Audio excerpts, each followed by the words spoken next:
about to start the live stream. So wherever you are, I just want to say to you that you can now take toll of what we're about to do with our guest, Marvella Burke-Charles. My guest, as I said, Marvella Burke-Charles from Upper Lane.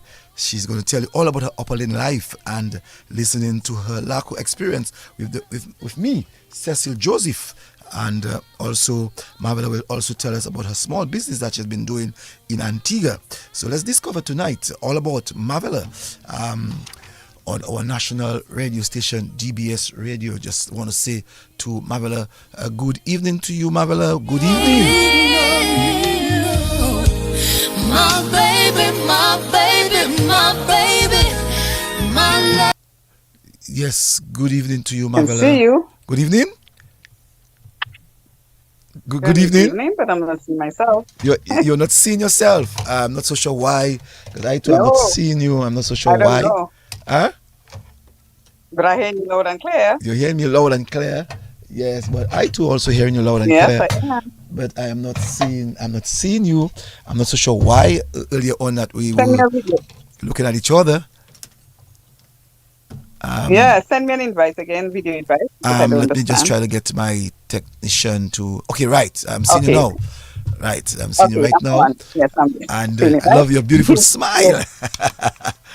And I know it's a tough period in Antigua. It's carnival period. It's carnival time in Antigua. Is that correct to say? Yeah.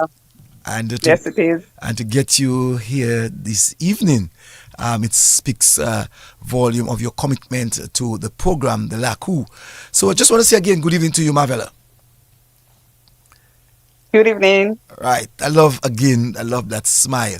And the Lakou program, as you are aware, because you have said to me that you have listened to a few of the episodes of the Lakou program, I want to find out from you, as I normally do with my guests. Normally I have a co-host, but tonight he's not able to be with me. That is Atlee Adams. So it's going to be just the two of us having a chit-chat of your life in the Lakou, your experience. Marvella, tell us about your lineage. We need to know that. Okay, so you specifically want to know where I grew up, correct, and stuff like that, right? Correct. Okay, so at the tiny age of 5, I can remember from then to now, I lived in Upper Lane, and Lower Upper Lane. That would be in the vicinity of Hillsborough Street, and that area where it used to be the what school was that? Rosa Boys School. It used to be the Rosa Boys School. Rosa Boys School? Yes. That was Rosa Boys School, right? Yes. In West Scotia, that's correct. There? The Rosa Boys School. Okay, right. And then it became a health center. Now it's the All Saints University. Right. You're so correct. Okay, so I remember at 5 years old, that's where I was, and I'm gonna share a very interesting story. I guess a lot of Dominicans my age will remember Harold Macaxida, yes. Right? Right. As a child, I don't think there was much that I feared. So the likes of Harold Macaxida and different characters in the area, I would challenge them. And I remember one day I was standing right outside over the gutter next to former Scotiabank area. And I gestured to, a lot of people were saying to us that Harold Macaxida used to kidnap children. So I wanted to challenge him, so I kept telling him to come.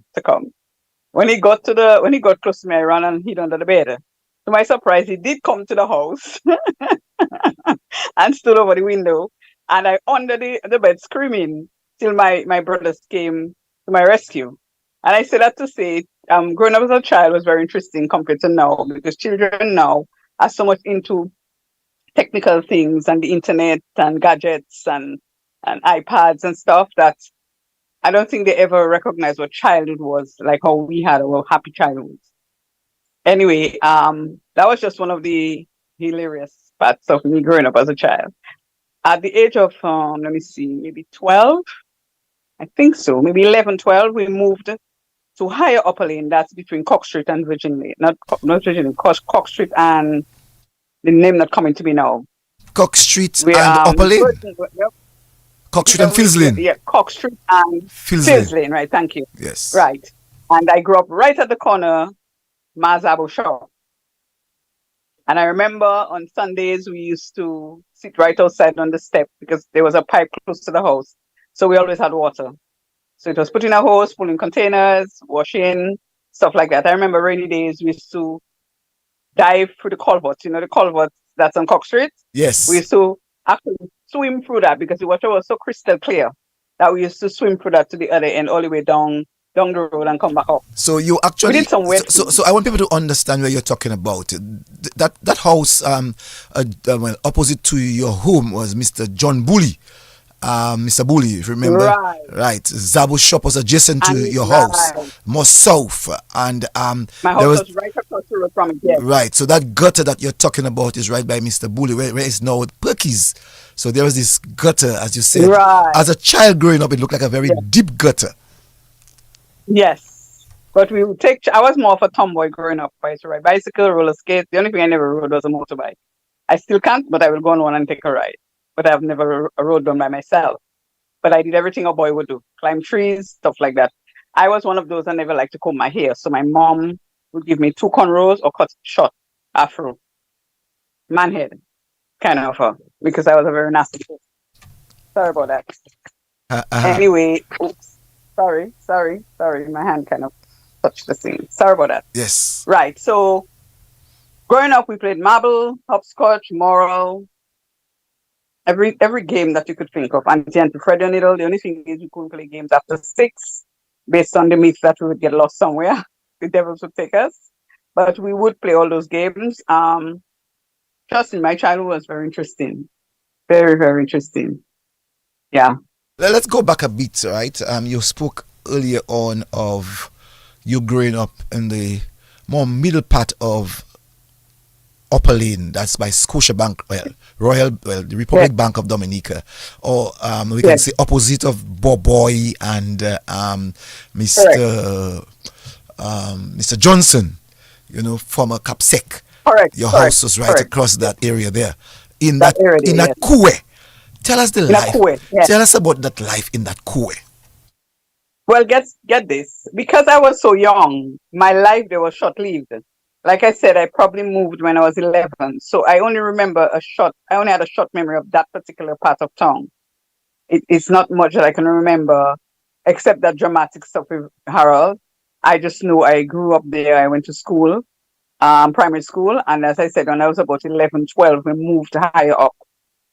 So if you ask me about that part of town, I probably will not be able to tell you much. So if you tell me where I live, if you ask me where I live by Mazabo, Mr. Bully, Mabuli and Mr. Bully, I can and the people and them that had they had a garage. Solomon. That's Santana. Solomon, right? Yeah. Santana, right. So Philip and Eddie. Well, Philip has now gone. Right. Philip has passed.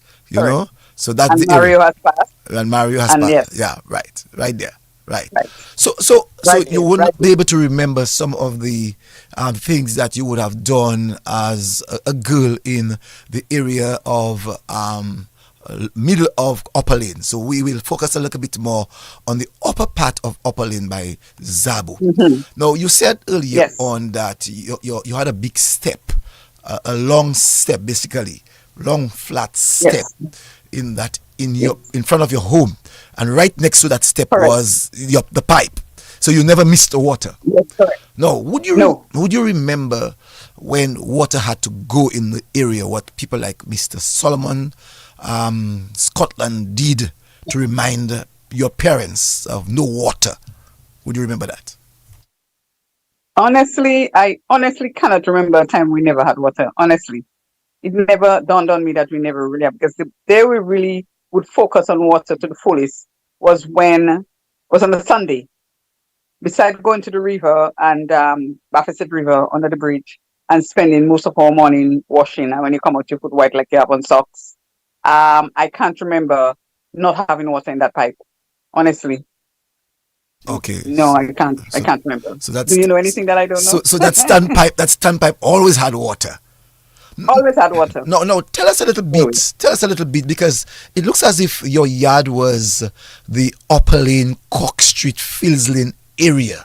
That was basically your backyard. Yes.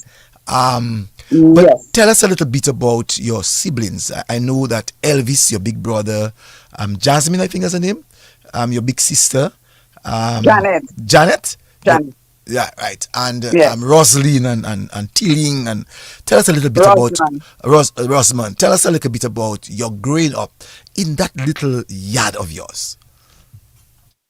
Okay, so we were a close knit family because my mom raised 8 of us, and everybody moved out at a not an early age. But whilst we were young, we would play. My brothers would play with dolls, believe it or not. They would play with the dolls. They would comb their hair, and there was no stigmatism as to who was gay, or we do not know those things. We all was playing with the same toys. And one of our favorite things was going into town without moving from the yard. And I mean that to say, my brother would build a truck. He would build some benches in the yard, a make believe truck, and we're all sitting it one after the other, and we're going into town or we're going to the country.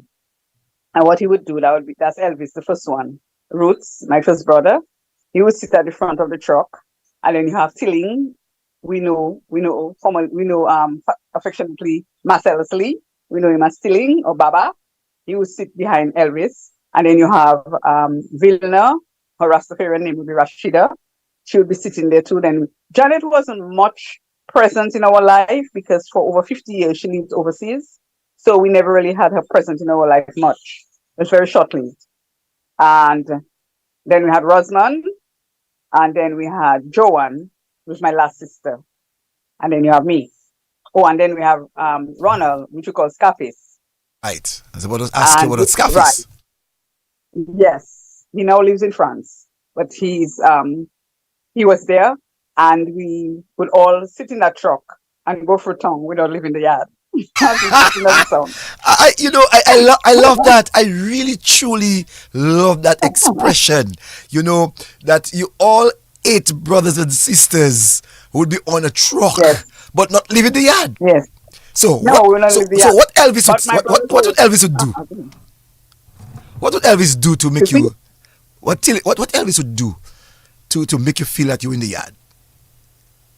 Well, he went in the yard, right? And because he knew about the different villages. And because most of our family lived in Granby Pichle, we were familiar with Louvier going up Bellevue. We're familiar with those areas because we would go there every summer. So he would go that direction without leaving the yard.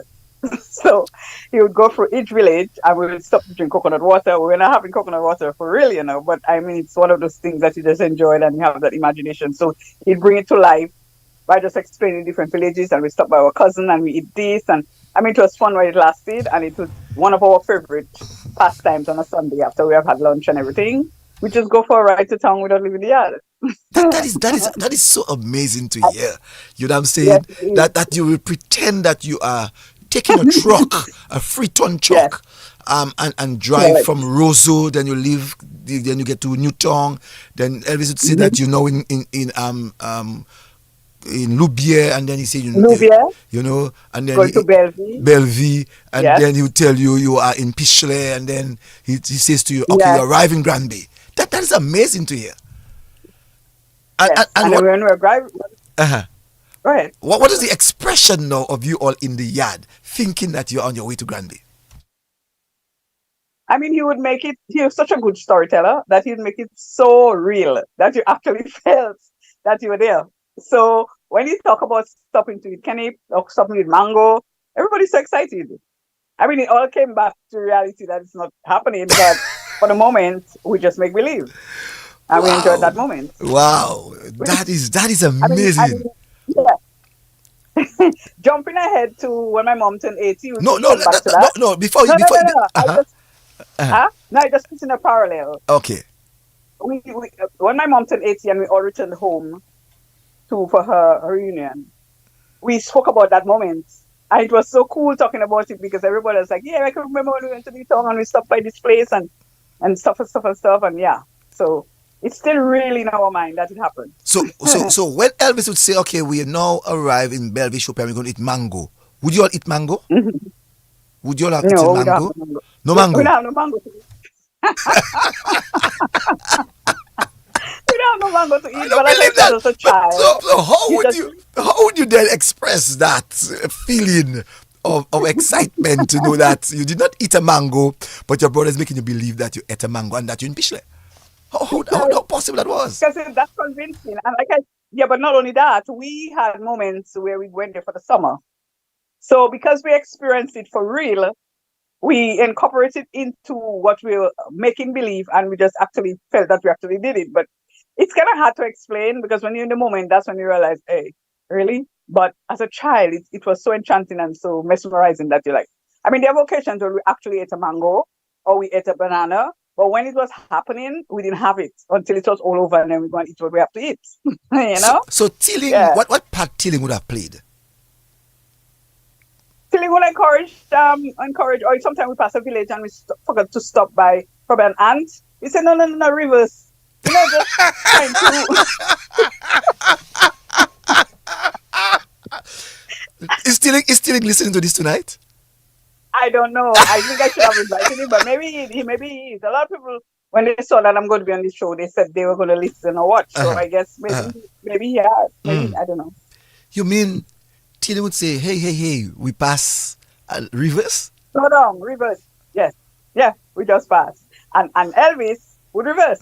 We're not going anywhere, but he's reversing. And tell me how Elvis would have reversed. Vroom, vroom, vroom, vroom. Just exactly mouths by using sound. Yeah. So it's just an interesting. I mean, looking back at it, so it's just an interesting time where you could look at it now. It sounded like something weird.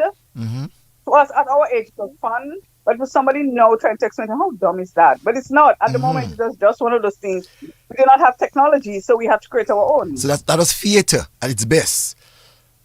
And I think eventually Elvis and Rashida found themselves in theater, right? That's correct? Yes. Right. Especially Rashida. Yes. Not so much Elvis, Rashida, because they had a production.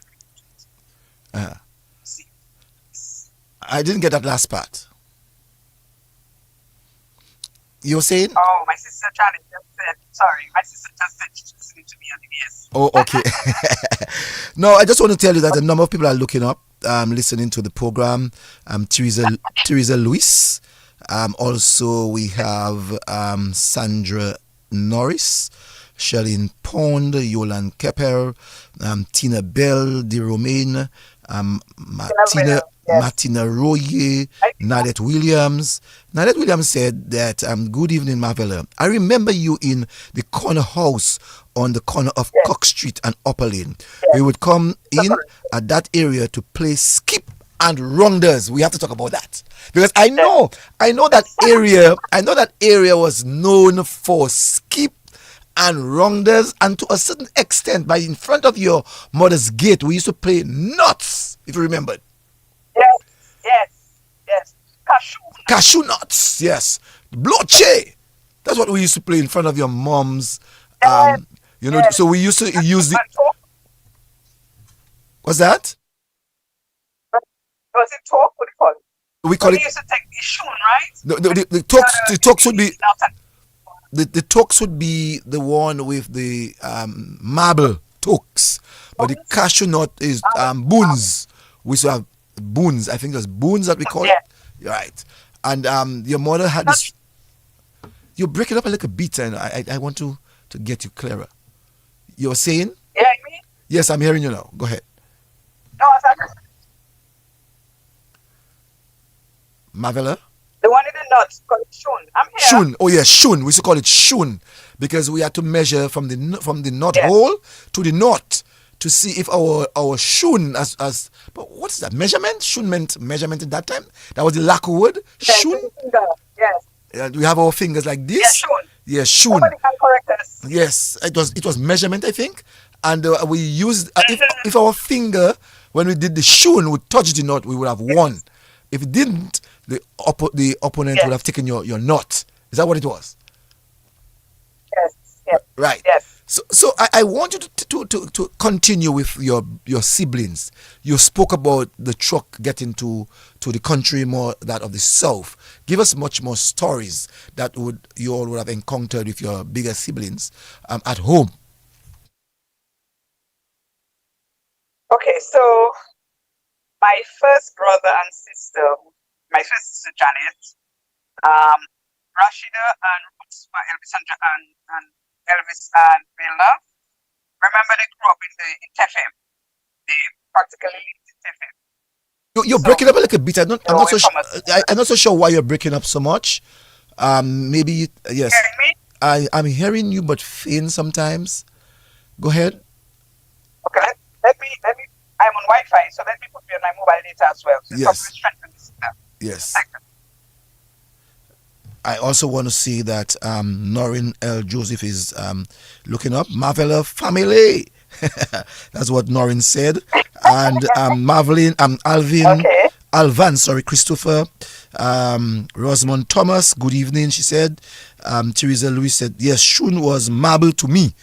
And Sandra Norris, I thought so too. I thought they came at okay, but sorry about that. That's just talking about tonight's program.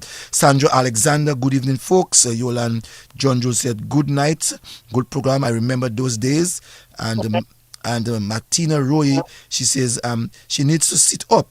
Yeah, kind of going in and out. So that's what. So you just need to sit up. Yeah. Okay. Okay, And so let's Pinard, good evening. He let said me good see. evening. Yes. So let's go ahead now. It's good now? Yes, I'm hearing you better. Okay, good. All right. Yeah. So ask away. Yes. So I wanted to know much more that you all did in the yard. You spoke about going to Grand Bay. I know that you all did quite a lot more in that yard where there was black dirt. Hmm. That yard was small, really small. It was a very small yard. But like I said, I remember a day somebody stole a 10 cents. And my mother lined up all of us in the kitchen and said she's going to search everybody. Remember, I'm the second to last, so I'm the number 7. Well, as I said, um, my lovely older sister wasn't there, so I would have been number 6. Okay? So when we got to my last sister, the 10-cent fall, honestly, I can't remember if it was me or her that had it because we had Uh, so much fear. It probably was me, I'm not sure. I can't remember. But everybody got blows. Everybody got blows that 10 for a 10 cents. cents. For that 10 cents. A 10 cents.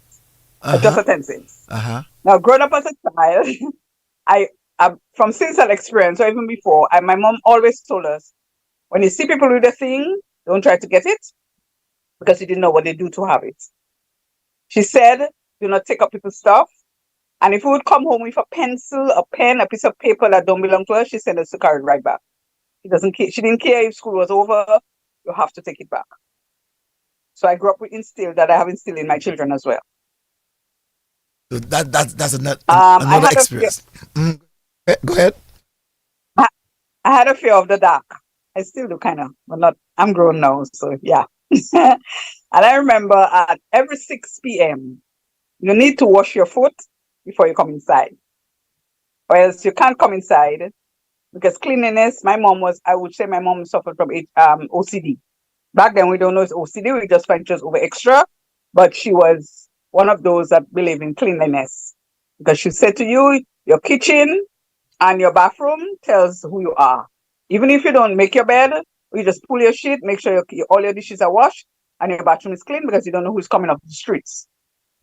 So she'd make sure that at 6 o'clock, we all wash our foot. So see me playing big girl, like I am older than everyone. Everybody started watching TV, everybody foot wash. Darkness came outside and it's my turn to wash my foot. Remember, I'm afraid of darkness.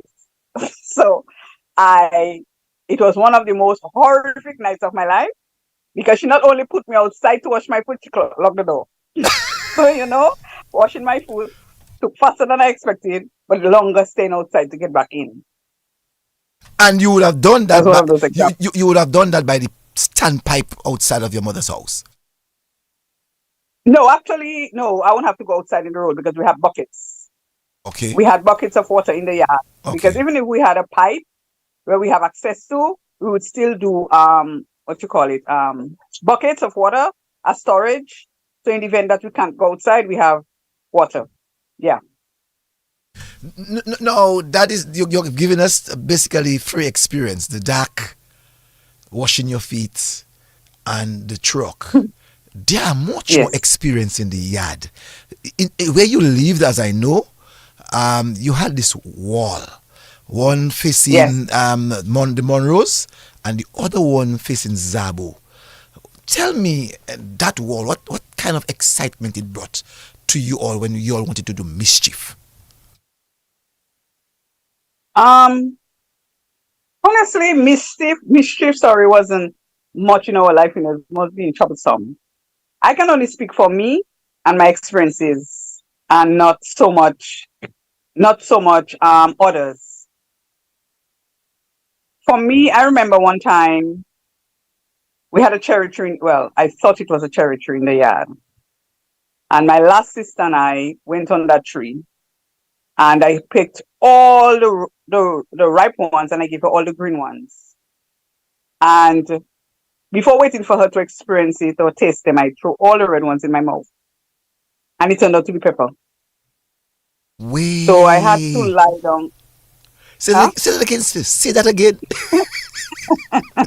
I said Uh-huh. we had a tree in the yard and I thought it was a cherry tree.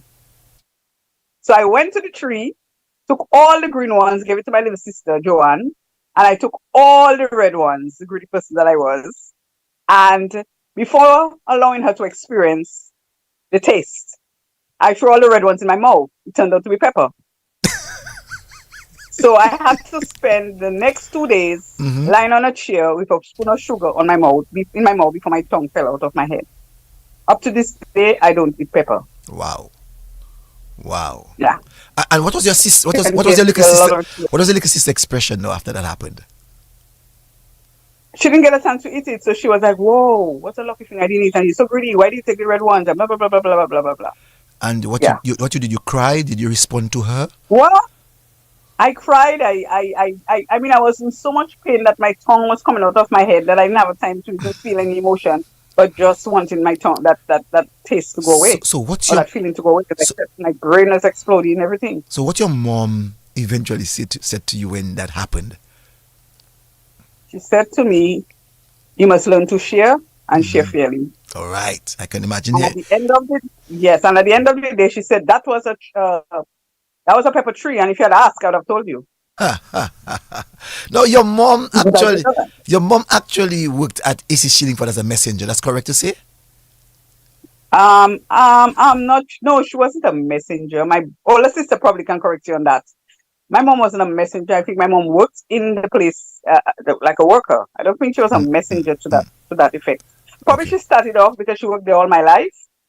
So maybe when I was younger, she was a messenger. But as we grew older, I know her as being one of those who worked in the back where they measured stuff and weighed stuff and so. And she was probably in the supermarket sometimes. But I never really could place exactly where she was and what she did in the supermarket as a child growing up. No, no. Your mom had to raise 8 of you all, Yes, challenging 3 boys it was and 5 girls. yes. Right. Tell me, in growing up, how mommy looked at you all in terms of ensuring that you all got breakfast, lunch, and dinner. I think my mom would have given all the clothes on her back to take care of us. And because of the way we grew up, we didn't grow up rich, we didn't grow up poor, but we grew up with enough because she made sure that she gave us enough. And I know what it's like to sleep on bedding. I don't know if anybody know what that means, where we put pieces of cloth and actually lie down on it. I grew up knowing her alone sharing the bed and we're sleeping with our feet under the bed.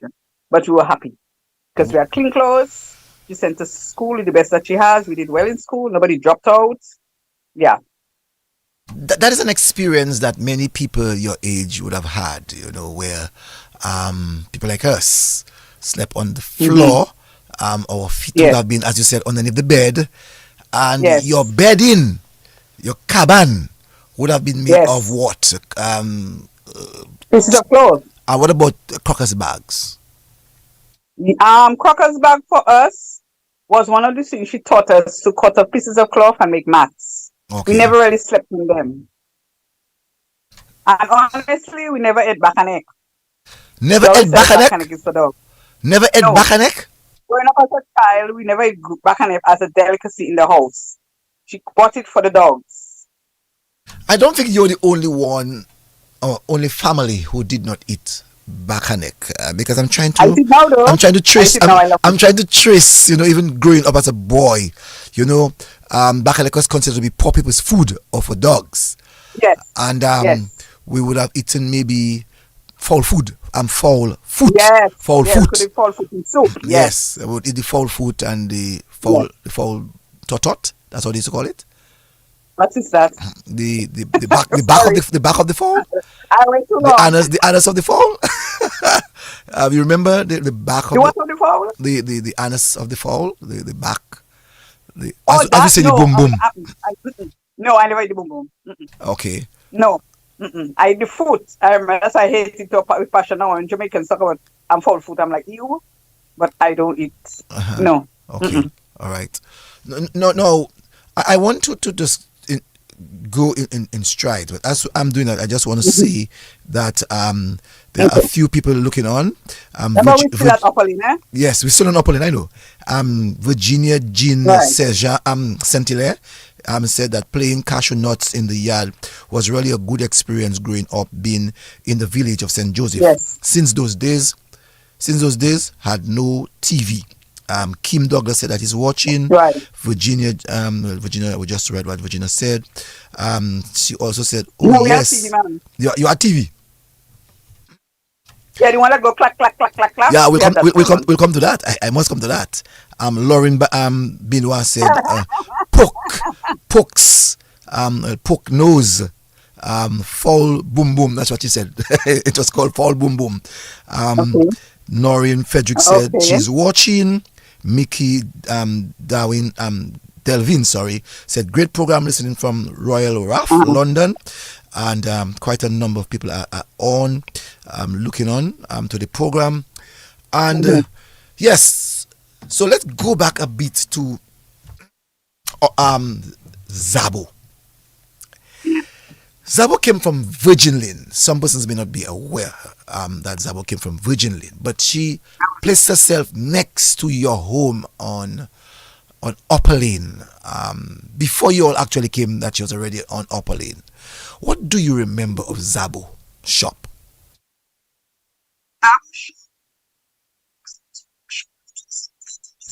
I'm not hearing anything you're saying. Still not hearing what you're saying. Not so sure why. I'm not so sure. You need to. I'm not so sure.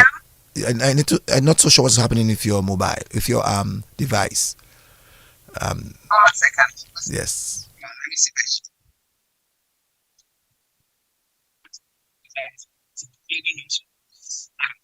Okay? Yes, I'm holding a second. Yes, to ensure that I'm hearing you better. Go ahead, speak. So I was saying to you. Yes. We're talking about Zabo shop. What you remembered? So I was saying, Zabo shop, I don't remember Zabo, but I used to have You want to come closer to your device because I'm not hearing you at all. I'm not so sure why. I'm not so. Yes, go ahead. Because you give us such an interesting story, we need to hear that story. No, I'm still not getting you very well.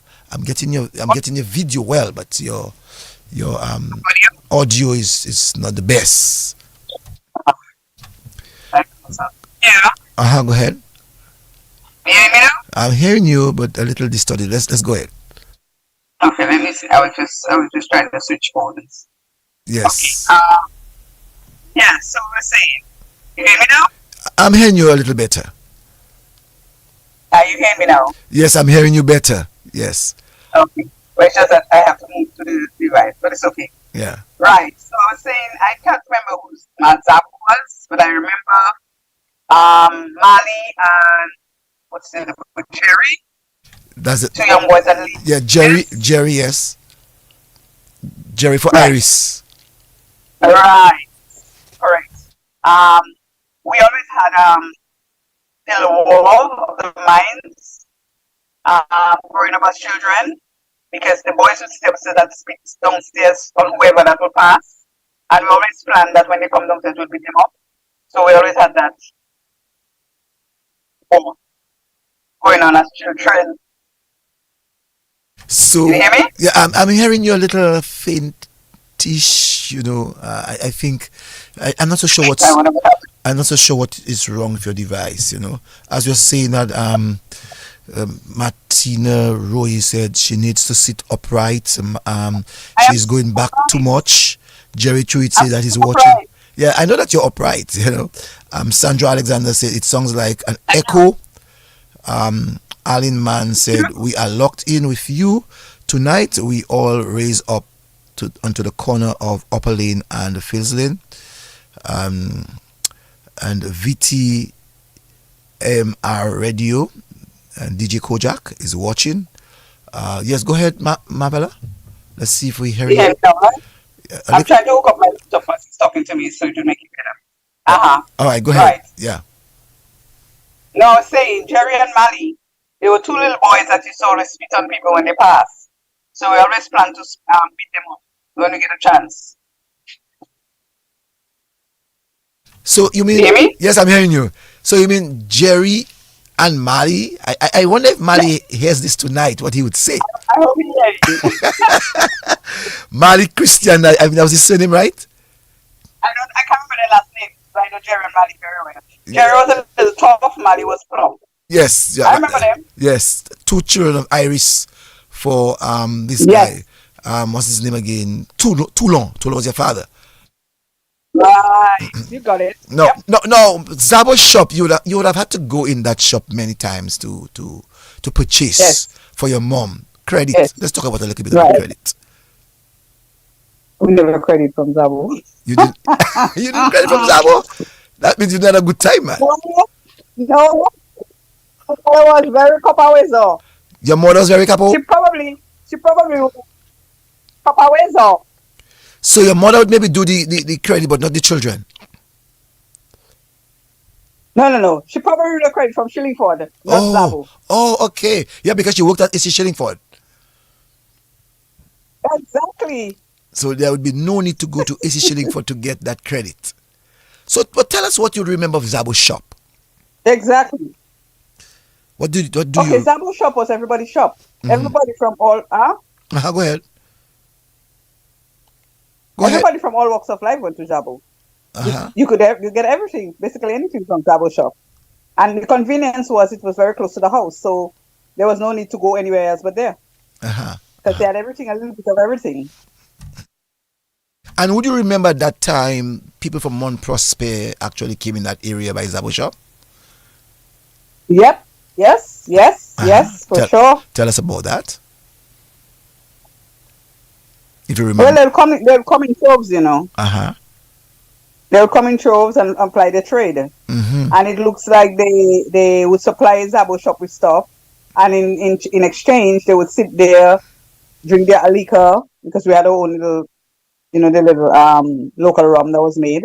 And it was just like a selling, living kind of applying trade location. And it was like, especially on a Saturday, it was one of those things that if you come across there one day, there's a market. Yes. Yeah. Yeah. No, Marvella, you raised in an area where we saw some of the elite in your area, in that area. So we had Majo. You remember Majo? Yes. Remember Majo? You had Not sure.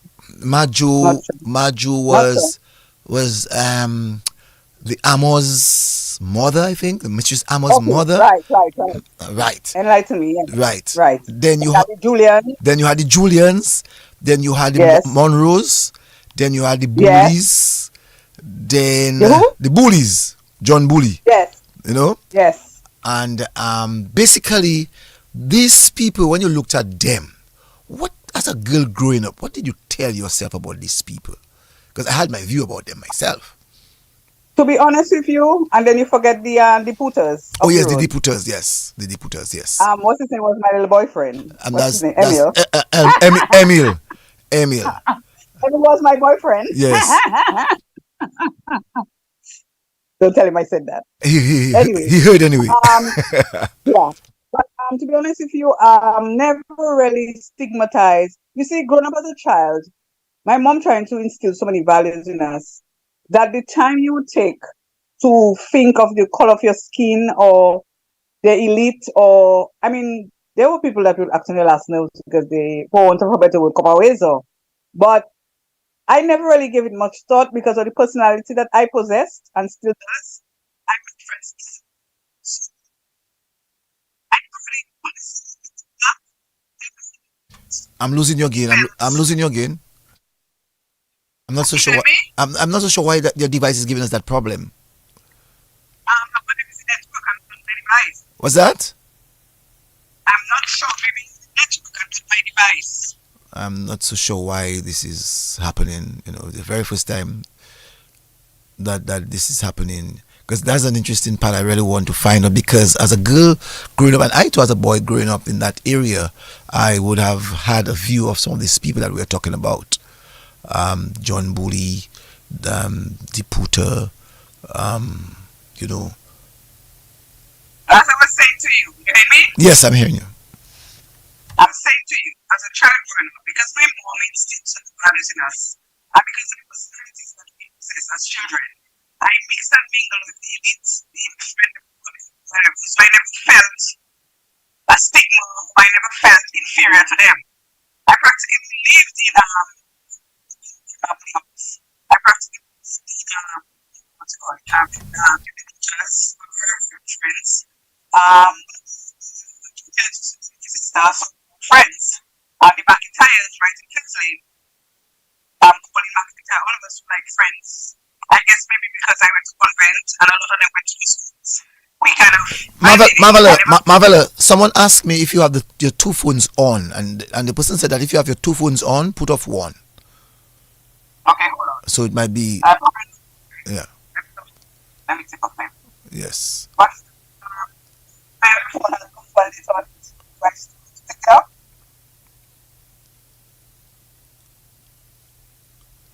You hear that? Go ahead. I said my other phone doesn't have any mobile data on it. Oh, okay. But I'm not so sure. I wish my technician could maybe help me with this one, because I know that you have an interesting story to tell, and I really want to get that interesting story. So go ahead, talk to us now. You hear me? Yes, I'm hearing you. I just looked it up. Yeah, just looked it up. So, yeah, so I was telling you, growing up around these people, I never felt inferior, or I never felt a stigma, because we all intertwined. I guess because of my other siblings. Yeah. No, as you were talking about your other siblings, Marvella, I know in your growing up as a girl in the 70s, we had some challenges, and your brothers or your brother, one of your big brother, and a sister of yours found themselves in the how would I say it? Your brother and your sister, your big brother and your big sister, found themselves in the struggle of the whole issue of black power. How did your mother took that at the period of that time, and as girls and other children in the house, how did you all look at this? Let me say this much. The only sister I can actually say that I grew up with for a long time was my last sister who lives in France. Everybody else seemed to have branched out at an early age. So at that point when that was going on, we did not live in the same house.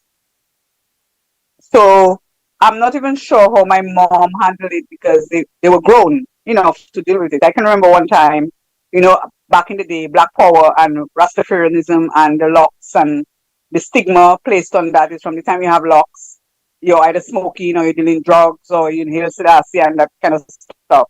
So you're pointed out as being the bad one. And I remember my brother and this guy, I remember Calty? Yes, he's passed since then, Carlton Bernard. Right. Right. He and my brother were arrested, and because Calci did not have locks, they let him go.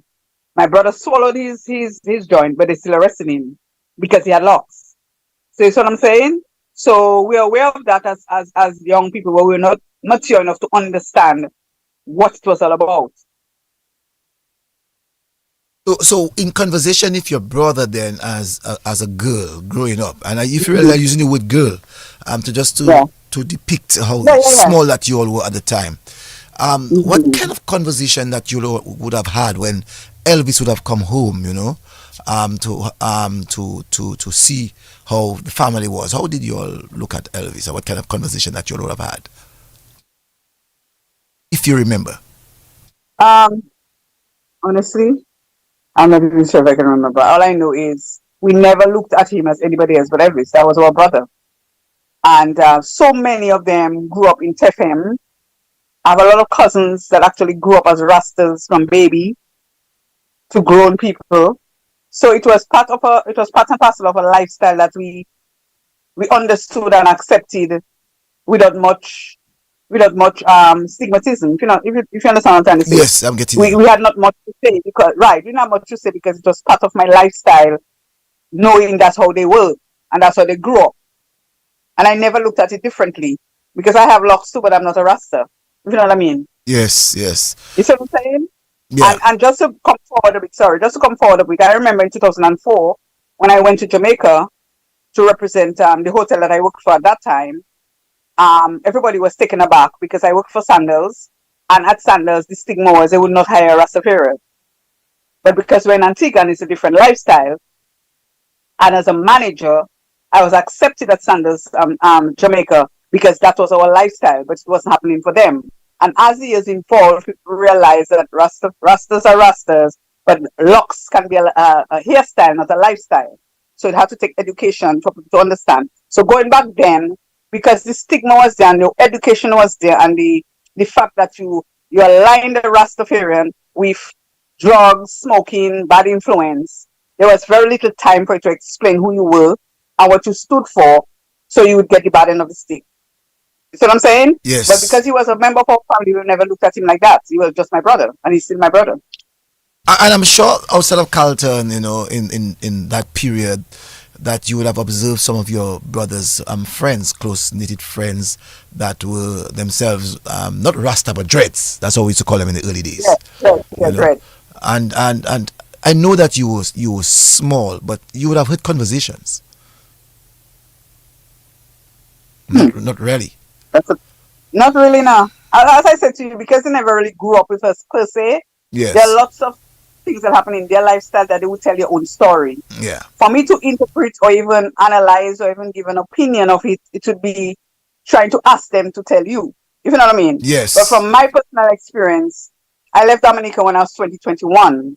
So prior to that, there was not much I would get involved in terms of lifestyle because it was school time, college, and then I flew out. So I didn't really, you understand what I'm saying? So Yes. my younger years of going to St. Martin's School and then going to convent was more about school and not about other things that matters because it never really mattered to me. So let's talk a I little. looked at them as my best friend. So let's talk a little bit about St. Martin's School as a girl. Mm-hmm. You would have started the little St. Martin's School on Mm-hmm. on Virgin Lane, Yes, right? What would you remember? correct. What would you remember in that yard, in that St. Martin's School, that preschool? That's how it was called, preschool, or just second, or just Yes, primary school, in that little yard, St. Martin's School. running and with your nice Yeah, blue it was just skirts I and can not I blue can dress and I can give you stories, but it's not for it's not for that's my story. give us your story in St. Martin's No, School. no, no. I can give you my story about St. Martin's School, Yes, but that's my story. That's just my story, that not the is. public story. Oh, that's for the Anyway, public. Yes. Go ahead. so moving right along. Okay, so St. Martin's School was, as I said, school days were one of the happiest days. Um, like I said, we didn't have much, but the little that we have, my mom made us comfortable enough to go to school and learn. I wasn't shy, but I wasn't overly friendly. So I made a lot of friends who have still my friends up to a day like today, because we started from St. Martin's School into convent. St. Martin's School, typically you get up, you go to school, we had our classrooms, we couldn't wait for break, or you go play and run all over the place. There was not fighting, like our children stab children and burst their head with stones and so on. No, it was more pushing and shoving. And we did look out for each other, because if one person fall, everybody go and help them. You know, it was different. Well, Master, Different, very different. Master Leslie said that he's listening to his sister. That's your brother. So Teeling is on. I'm a brother. Teeling is on. So Teeling, good evening. When you're ready, you can call whenever you so choose. So yes, in St. Martin's School, you would have been preparing yourself for convent or grammar school. You know, Yes. you know, Convent. I'm to convent. convent. Yeah. But give us the life in St. Martin's School. Did you give the nuns any problems? Did you give teachers problems? What was the life like in St. Martin's School?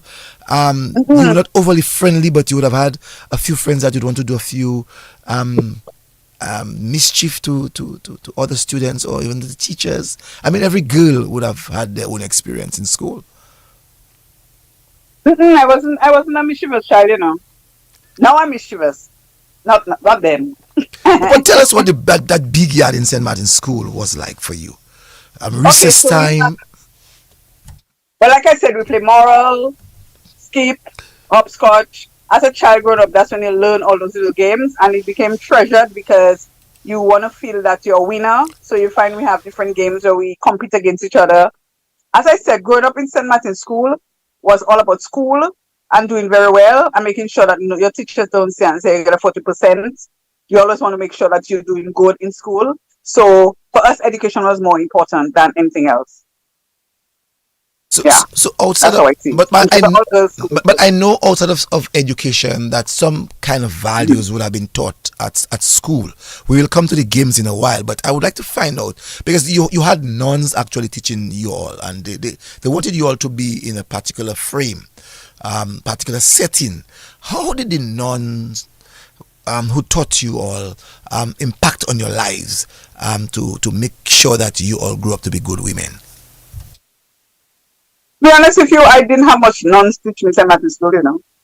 Nuns in St. Martin's School? Wow. I can't recall having much nuns. Sister Borgia didn't teach you? Sister Borgia? Sister Borgia. Maybe she did, but I can't remember. Wow. That's such a long time. Honestly, let me tell you, right? Yeah, exactly.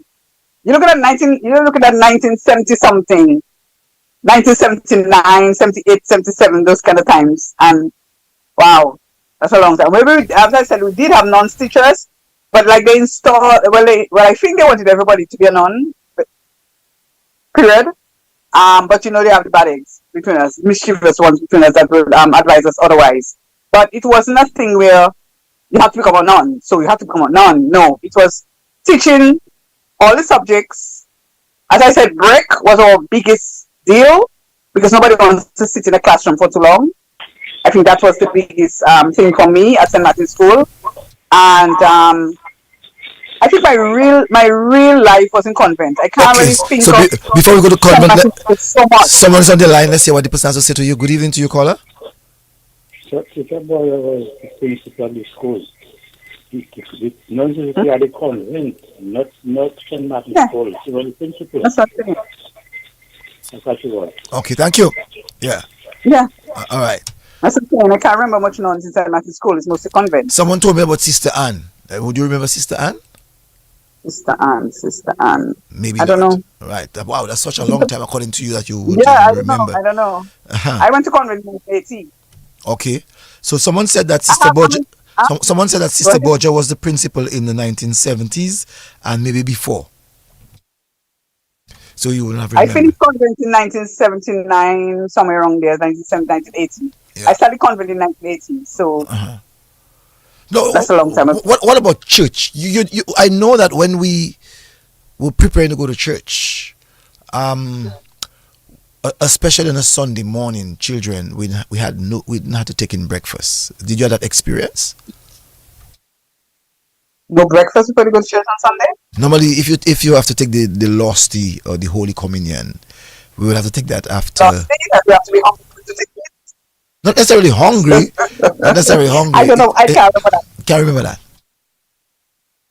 No, we used to go to church on Sunday because my mom used to make sure that we go to church. That much I can tell you. And we used to take the lusty. But as to not eating before we take the lusty, I can't recall that we didn't eat. I didn't look at it as a meal. Ah, okay. I don't know. Yeah, but I know. I know. Some member of my family can always Yeah, that. I know for sure that we would not have to take in breakfast. We would take the breakfast after we come from church. As to whether it's because of the lost tea or not, but I know that we would have to take our breakfast after church. That was the tradition. So you said what time you go to church? What time you go to church? 6 a.m.? Well, there are times we would go to church, I think 7 o'clock. 7 o'clock mass it was. I think 7 or 8 o'clock we would go. Yes. I'm not sure about the 6 a.m. No, the 6. No, I don't think children. I don't think children is going at 6. I think it's 7 o'clock. They're about 7:30. Someone can maybe help us. For confirmation of first communion. So tell us a little bit about even preparing yourself for first communion. I'm sure you remember that. That you can remember. You put me on the spot, I guess. Yeah. I can't. Communion. I know I did first communion and confirmation. Mm-hmm. That's all I do. But you can the preparation of that.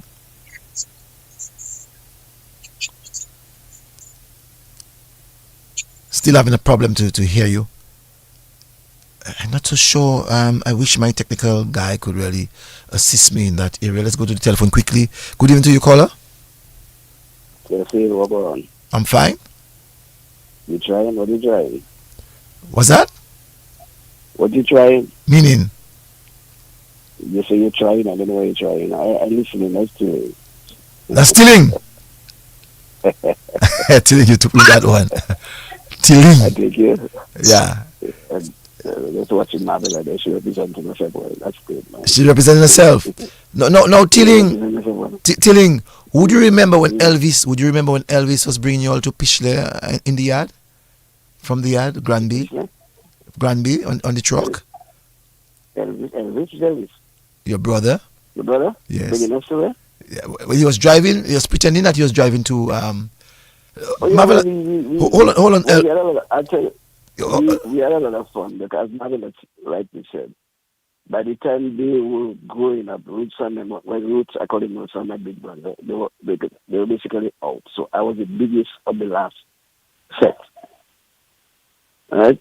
So it was myself, then we had Rosamond, Marvella, Ruth, Scarface, and then Joanne is the last. But I was the bigger of the last set. So Roots and I had a special bond because he was directly before me. And we most of the experience was shared with me. I remember Roots coming back from me. He was after about 5 or 6 years or so. And Roots came home, and his hair was, like wool. And we lived in the house in the corner there, and we would lie down and talk all night. I was in high school at the time, and my mother used to kick out a storm because I had to go to sleep to go to school. No, I was the first son my mother went to high school. I went there in 73. And I left in 79. So, Roots and I had a very tight, tight. And up to today, because some like now, man, Roots and I speak mostly on a daily basis, so we were closer than the rest. So our mother, like we said, they couldn't give any opinion because Roots and them left. The bigger ones, Roots, Rashida, and my sister was in the States for years. They had left already, so it was just us, so.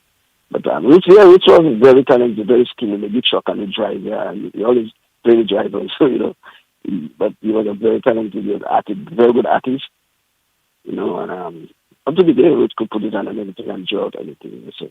But Marvella, like we said, they wouldn't have had that kind of experience because they had already left, and we were going up, basically the last group of us. Right. And my mom was present to her, because she had 8 of us, and we didn't turn out to that. No, let me ask you quickly, Tilling. Elvis has a dread. That's what we call them in those days. Rasta. He was a Rasta. What did you make of Elvis in those days as a Rasta? Living? Well, did Roots live in the Heights?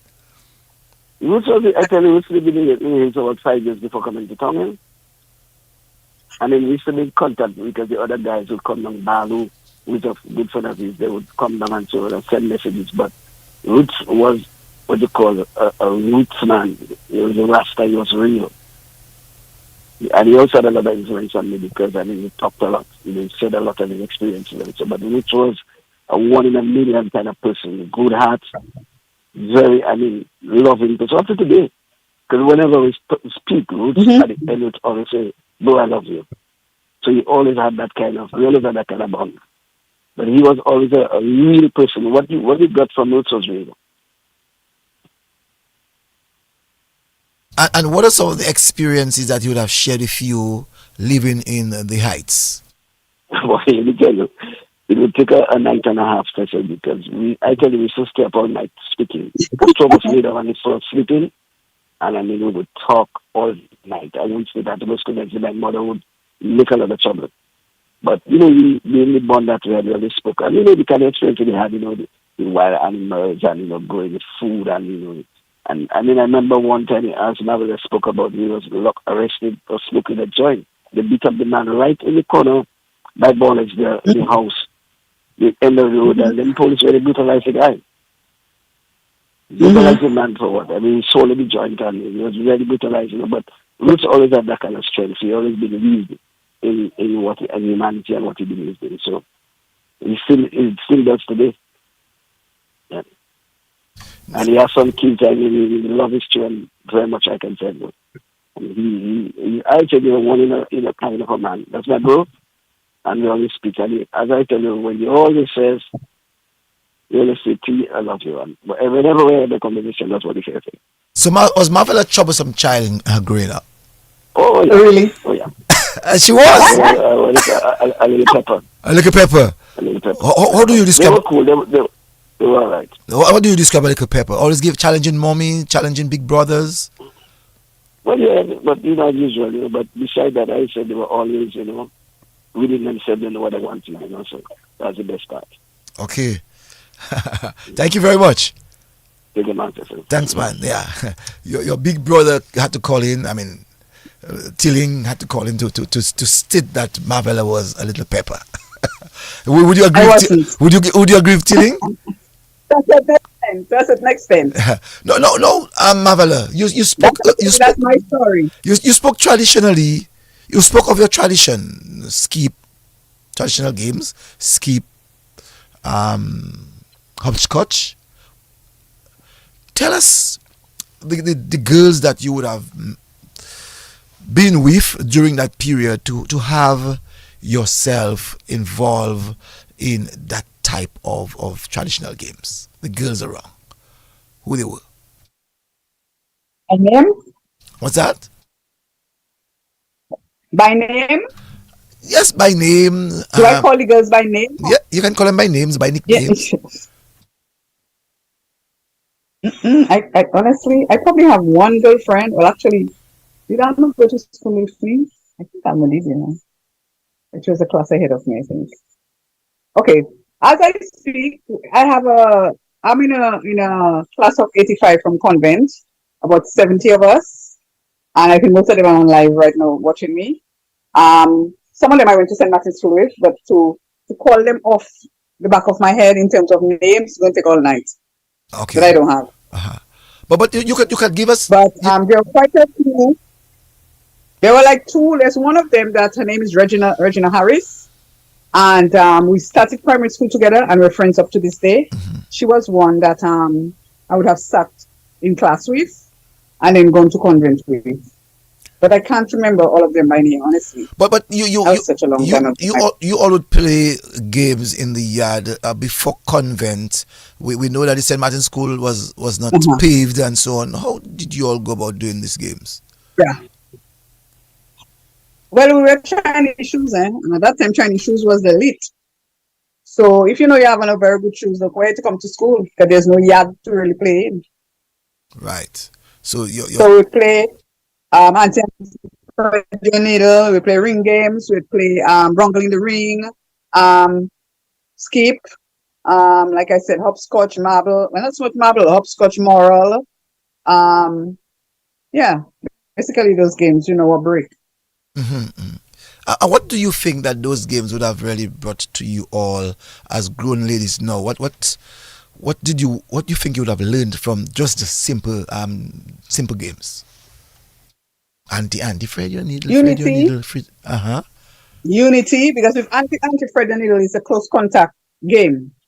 So you learn a sense of trust, unity, self-awareness when it comes to hygiene. You would learn that you can make true friends and keep them for as long as you can. There's always somebody there looking over your shoulder, big brother, big sister kind of thing.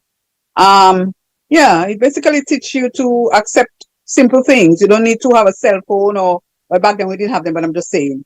You didn't have to have the best bag or the best shoes or the best hairstyle. Those things were minor to us. We didn't have time to study those. Even if we went to school with the elite, we all blended in the same space. And what that kind of thing? And what would jumping jacks do for you all? Oh, a lot. But I didn't play it much because exercising wasn't my thing. But it did a lot for us. Yeah, jumping jacks. As you said that, I just seen us all on the in the yard doing that. For sports. I wasn't a sports fanatic. I played netball and so, but nah. I didn't really like sports too much. What about hopscotch? Skip. What did that do for you? That was the game of the day. Hopscotch. Yep. Mm-hmm. It was fun. I don't want to just say it was fun. I do not just want to hear that it was fun. Tell us the fun that you would have had in hopscotch. Throwing that piece of wet what do you call it? Tissue paper or whatever you find on that number and jump into it and winning the game basically. Winning was all about. So it's about winning. Being that last man standing. It's about winning and beating everybody else, the last man standing, and having to use one leg and one hand to pick up balancing. So the story behind this was to create the balance. Yes. You believe? Yes. Mm-hmm. Correct. And that's one of that was one of your favorite games. Did you see maths in that? Yeah, you can say that. Maths. Kind of, you kind of learn the mastery of counting. Yes. You kind of master the art of counting. Because if you couldn't count, you couldn't play that game. Yes. Because you'd be confused. Yes. So I saw a bit of math in that game for real. No, that. Yes. What other games would there's a game I'm trying to remember you guys used to be doing something like this. I'm trying to remember. Let me tell you, we used to play Brongles. We used to play Brongle in the ring. Yeah. We used to play Fred the needle. Hold on, let's take it hopscotch. Let's take it one at a time. Brongles in the ring. Tra-la-la-la-la. Tell us about it. Tra-la-la-la-la. There's a Brongle in the ring. Na-na-na-na. Yeah. No, but you're saying there's a brongle in the ring, tra la la la la. There's a brongle in the ring, tra la la la la la. There's a brongle in the ring, tra la la la la. And she whoops and she looks and you point on the person and then they come in. Show me your motion. Whatever. Yeah. Show me your motion. What was that game where you used to have your hand on your eyes? To buy your eyes and then they point. Was it the same brongle in the ring? I can't remember. Yes. You have to, because when after you go wrong, because you have to buy your eyes and you have to point at the brongle that you want to get into the ring. And then when she gets into the ring, she then says, "Show me your motion, tra la la la la. Show me your motion, tra la la la la la. Show me the motion, tra la la la la." And she looks like a sugar and a plum plum plum. You remember that, Pat? Mm. And but look like you remember it better than me. I used to watch ladies doing that a lot, you know. Find the leader. What about Find the Leader? You remember this one? Find the leader. Find the leader show. It does used to have like a Creole in it. Find the leader show. Find the leader show. I can't remember that one. I remember it, but it's not clear in my mind. But I can't. But I'm saying so to tell the young people that are listening that, you know, in the absence of cell phones, we lived a life, a beautiful, beautiful life, you know. For sure. We couldn't wait to get to school to play those games, to play. Happy days. Happy days. Yeah. Happy What, days. what about a Sunday, Marvella? Would you all play in on Cock Street rounders? You play. Somebody talked about Cock Street and rounders. We probably did, you know, but I can't remember. Can't remember. Because for me, I had a ritual on Sundays. I had to take grey out of my mother's head. So I can't remember if I was playing wrong. Let's take that part. Let's take that part. And how much mommy was giving you? 25 cents? 50 cents? 10 cents? No, it was a routine. And then she would wet clothes and roll it up and put it in a basket and cover it. And then you have to iron it. That's it. Right now, I hate ironing for passion. So hold on. I want to come to all of that, you know.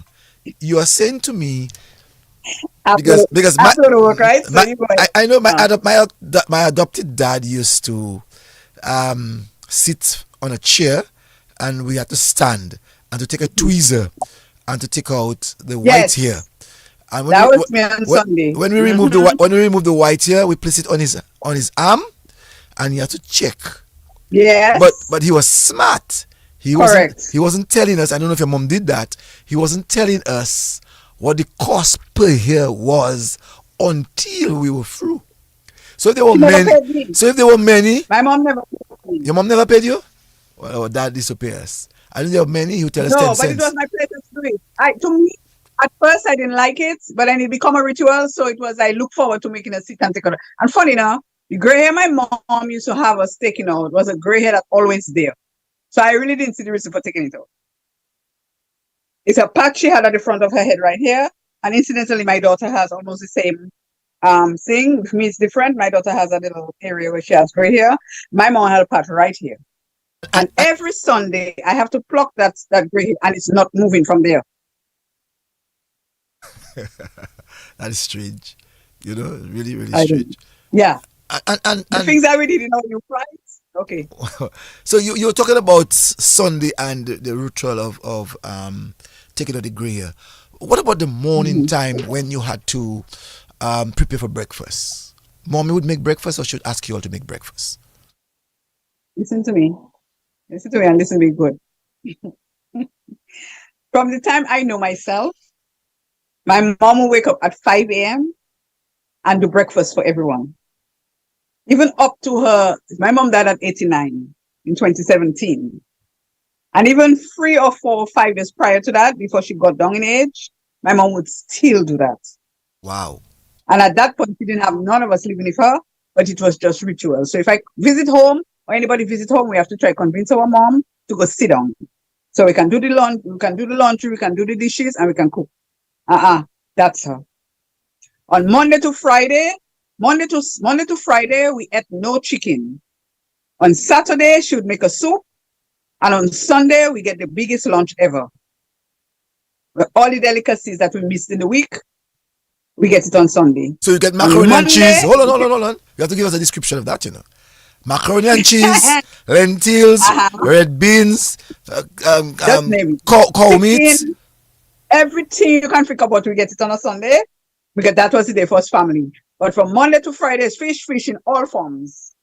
That's why I tell myself, and I thank God every day, that I've never really been sick, and I don't think any one of us have ever really been sick, because my mom pumped so much Bovril, cod liver oil, everything you can think about in our system, that our body is resistant to even a common cold. See what I'm saying? Yes. So if we really get sick, something wrong. So you're saying to me that it's like every one of us who grew up at that period, that when school was reopening, that you have to take a Bovril. That's what? You have to take a Bovril. Of course.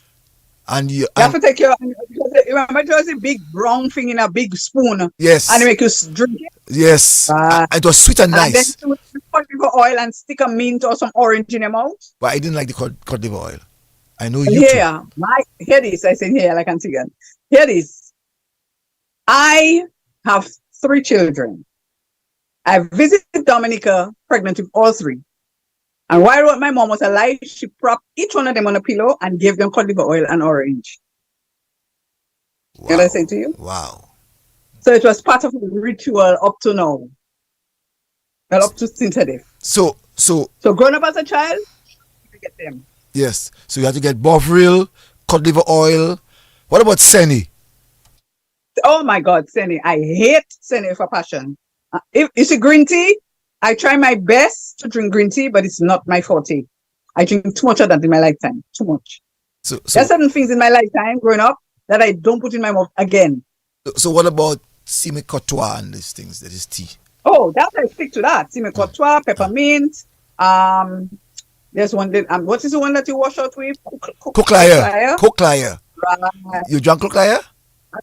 Of course. And remember that one they used to give us, she used to take the foreign. Was it foreign or something and drain the water and make us drink it? What was it, foreign? Something she used to draw. Is it the arrowroot? No, arrowroot is the best. The only thing with arrowroot, she used to make sure that she didn't give it to us. I'm not so sure what happened. Not so sure what happened. She just lost her. And I'm sure we'll try to get her. As soon as she's back, we will hit the button, because I think she's giving us, the traditional habits that they had as a family. And I have so much more to ask her about the ritual of that family in reference to the herbal tea, the traditional things that we would have eaten. I'm not so sure what has happened here. So let's take some kind of a promo so that we will try to get across to her. All right. Internet radio. We can now accommodate unlimited online radio listeners on all our official locations. DBS Radio website at www.dbcradio.net, on radio.garden, on onlineradiobox.com, and TuneIn desktop and mobile platforms of DBS Radio with over 38,000 subscribers and growing. Be sure to follow us on our social media platforms such as our official Facebook, Twitter, YouTube, Instagram, and TikTok. DBS Radio, the nation station. Motorcycle riders, a helmet is your friend, not your enemy. Wear it. It may just save your life. A message from the Commonwealth of Dominica Police Force and this station. Ka chauffe place la et puis belle musique, bon parole, avec information. Radio DBS, simplement primaire radio en Dominique. Across the Caribbean, you listen. Across the world, you listen. And at home in the nature isle, you listen. You listen to DBS for unbiased coverage of breaking news, original programs, and so much music. You listen for the information that will change your lives and the humor to brighten your days. So here at DBS Radio, we deliver. We deliver timely news, information to live by, and the everyday interaction that we all so need. These are the things that make DBS Radio the better sounding radio in Dominica. Keep on listening.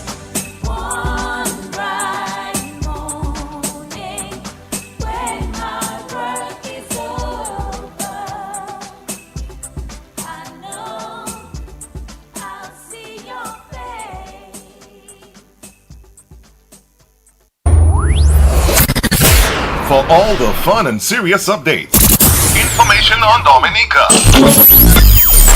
live radio streaming from DBS, and more, log on to www.dbcradio.net. DBS, the nation station. DBS Radio has now upgraded its online internet radio. We can now accommodate unlimited online radio listeners on all our official locations. DBS Radio website at www.dbcradio.net, on radio.garden, on onlineradiobox.com, and TuneIn desktop and mobile platforms of DBS Radio with over 38,000 subscribers and growing. Be sure to follow us on our social media platforms such as our official Facebook, Twitter, YouTube, Instagram, and TikTok. DBS Radio, the nation station. Motorcycle riders, a helmet is your friend, not your enemy. Wear it. It may just save your life. A message from the Commonwealth of Dominica Police Force and this station.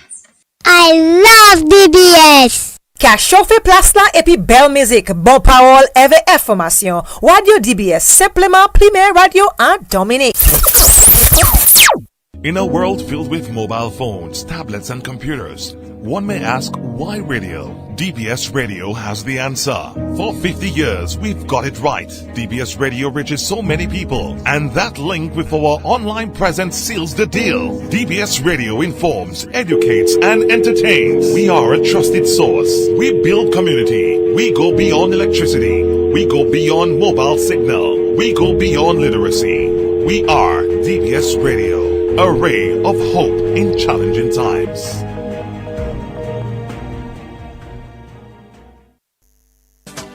Across the Caribbean, you listen. Across the world, you listen. And at home in the Nature Isle, you listen. You listen to DBS for unbiased coverage of breaking news, original programs, and so much music. You listen for the information that will change your lives and the humor to brighten your days. So here at DBS Radio, we deliver. We deliver timely news, information to live by, and the everyday interaction that we all so need. These are the things that make DBS Radio the better sounding radio in Dominica. Keep on listening. One bright morning, when my work is over, I know I'll see your face.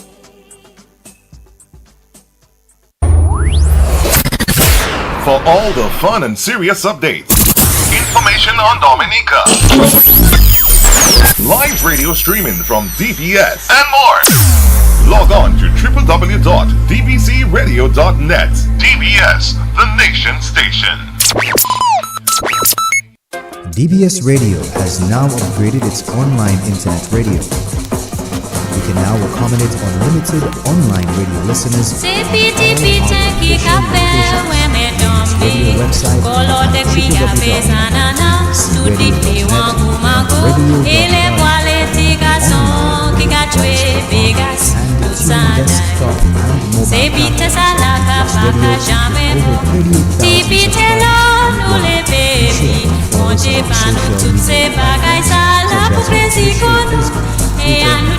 website, DBS Radio.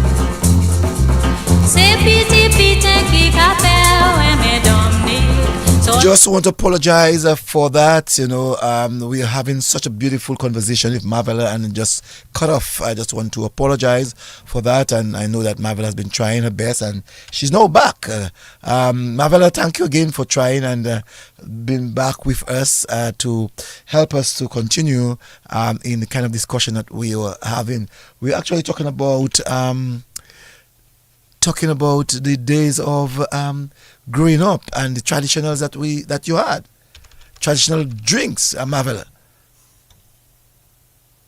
Mm-hmm. So go ahead. You were talking about. Yeah, I'm here. Yeah, you were talking earlier on about the drinks, the things that your mother would have given to you, like the semi-courtois and the Bovril and so on. Poclayo and semi-courtois, basilic. Yes. Yeah. Yeah.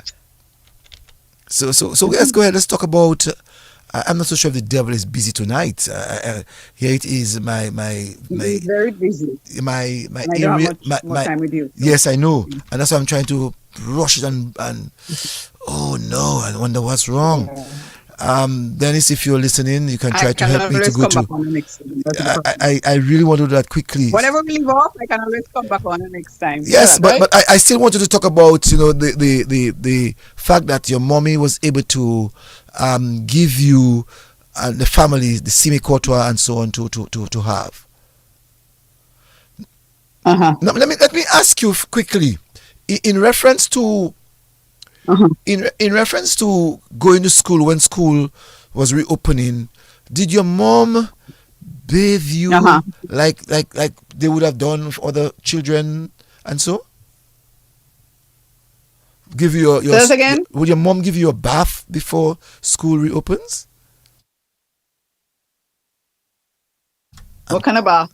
You know, I remember as I won't be able to answer that.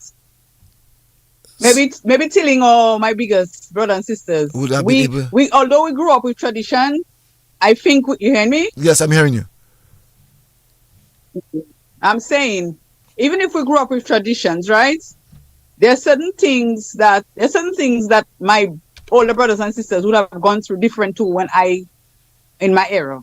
So probably bathing was them, not me. I can't remember if my mother ever gave me a bath to go to school. I can't remember that. Okay, that okay. Maybe she did, but I can't remember. Okay, that I know that many other people would have done for their girls and boys when school was reopening. You know, outside of just giving them seni protection bath. Yes, protection bath. Right. That's the correct thing to say. You know. Yeah. So let's say they got all. I know. Yes, I know what you mean. I can't remember that, but I can remember she telling us, like, if you go out and you come in, you walk from your back inside, not your front inside, that kind of thing. And they used to tell us, do not sweep your house after 6, and don't play ring games after 6, stuff like that. I know. We get so much of that, you know, when you're growing up, you know. I got quite a lot of that, you know. Ensure that you especially if you're coming in after 7 o'clock, walk from the back. You know, yes. Don't walk in if you're front. Walk Turn at the your back. Inside. Yes, don't, yeah. And lave pied ou avant aller sous cabane moi, you know. Right. I have a cabane. Remember I told you about my incident and the darkness. Right. Yes. Right. No, Marvella. And I instill that in my kids, you know, they have to wash their foot before they go in the bed. No. A lot of us growing up, we were not fortunate enough to have running water, and so public convenience was a problem for us. I'm not so sure. The devil is really busy tonight. The devil is really busy tonight. I'm not so sure why. I hear you loud and clear. Yes. So I'm asking you, you know, did you all had toilets by any chance? No, we didn't have flushing toilet. Not flushing toilet. So that is a traditional thing. No, we didn't. Okay. All right. And so how? Probably from 1985, 83, but not before that. Not before that. Not after that. So what would you all have done in terms of? Not before that. What would you have done when getting rid of the feces? Would you all go to the river? I think they used to have somebody driving around picking it up at a particular time of the night. I think that was the case, because I never actually saw where it went. All I know, next day not there. Maybe Teeling and Elvis and them used to bring it by the river and so. Maybe they did. I don't know. Yes. You have to ask them that. What about the washing? But to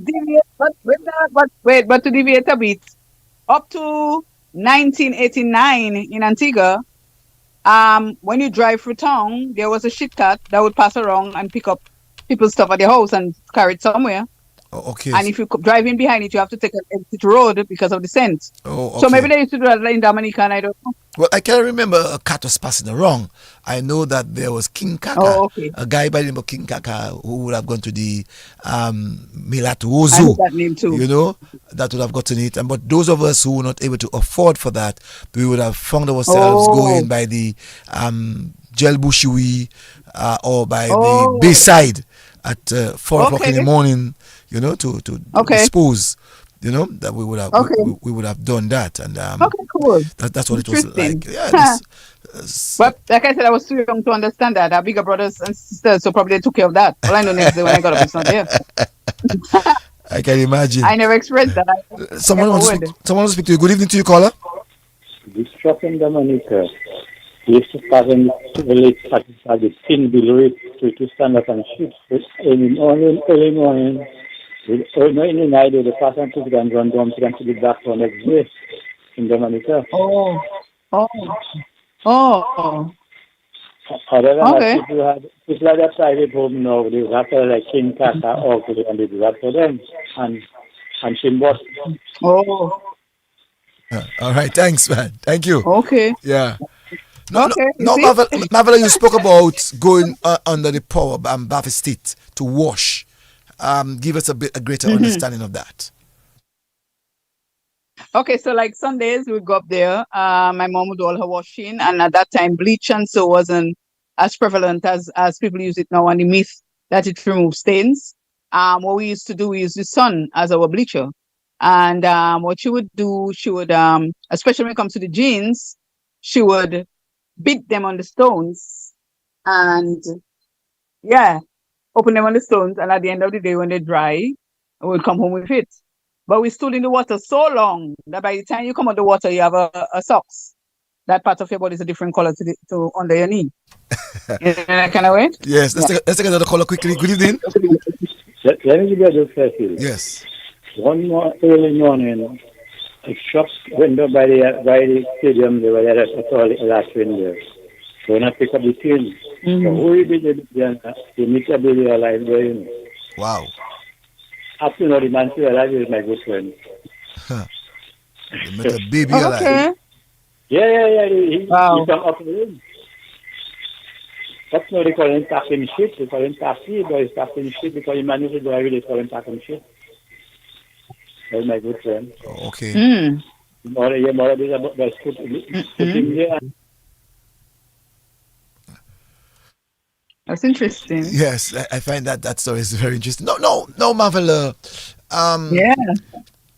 Talking about washing clothes, would you have gone? I mean, you're a small girl, yes, but your mother would have brought you to the river to show you exactly how to wash and to show you some of the traditional things, like when you arrive at the river, that you have to put a mark on a particular stone to see if the river is getting higher, so you can start to make yourself or prepare yourself to move. Yeah. Some of those things were taught to you. Yeah.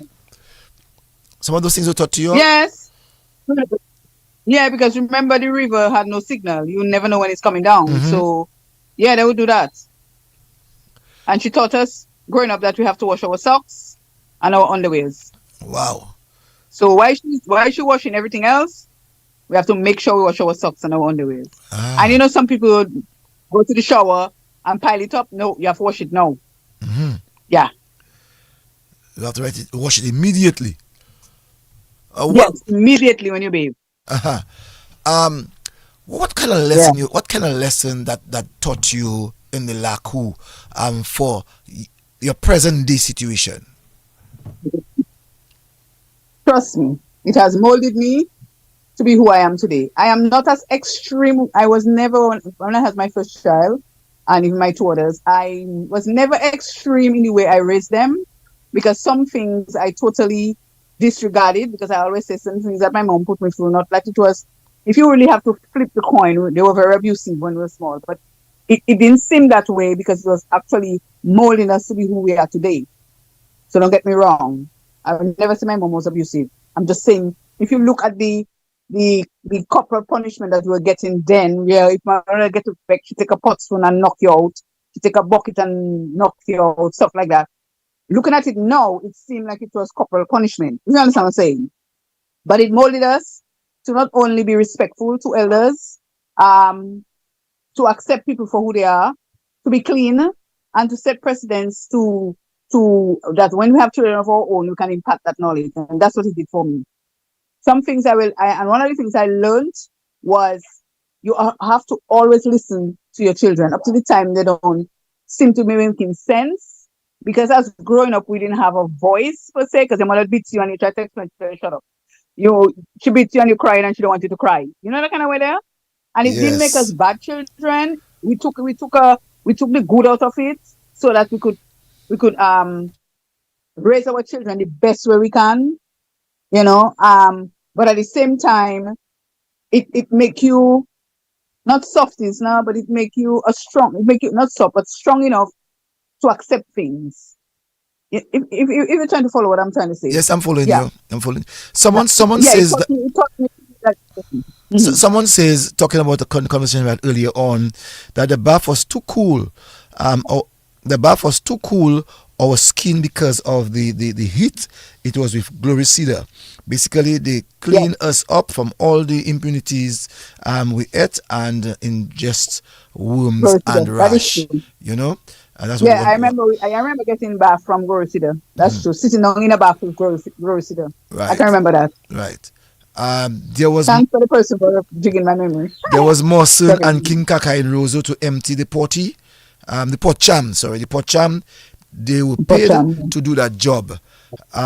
Also, someone said that right here in the US, I still have that tradition of coming into my home at night backward and early morning before 6 o'clock. I would come into my home backward. It's also safe. It's also a safety thing to see who is following you into Right, the that is house. true. I did sometimes for that reason, but then it wasn't that reason. Our parents wasn't making us come into the house from back for no safety. No safety. Then they It was superstitious, diab, bagay man. diab, bagay diab. Yeah. If the They don't diab, want no drum because if the diab following you, it will not enter into your house. It wasn't about safety. because you turn right because you watch it and you go back out. Yeah, Yes. that was the reason. Juanita, We did for safety now. but Juanita it was Jones safety. said that in Antigua it was a truck and it would leak on the road Yes. and stink up the place. Shit truck. Yes, she's right. Right.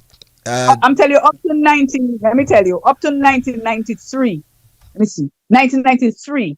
I remember sometimes we coming home from work late because I worked in the hotel from 1993, my first hotel job.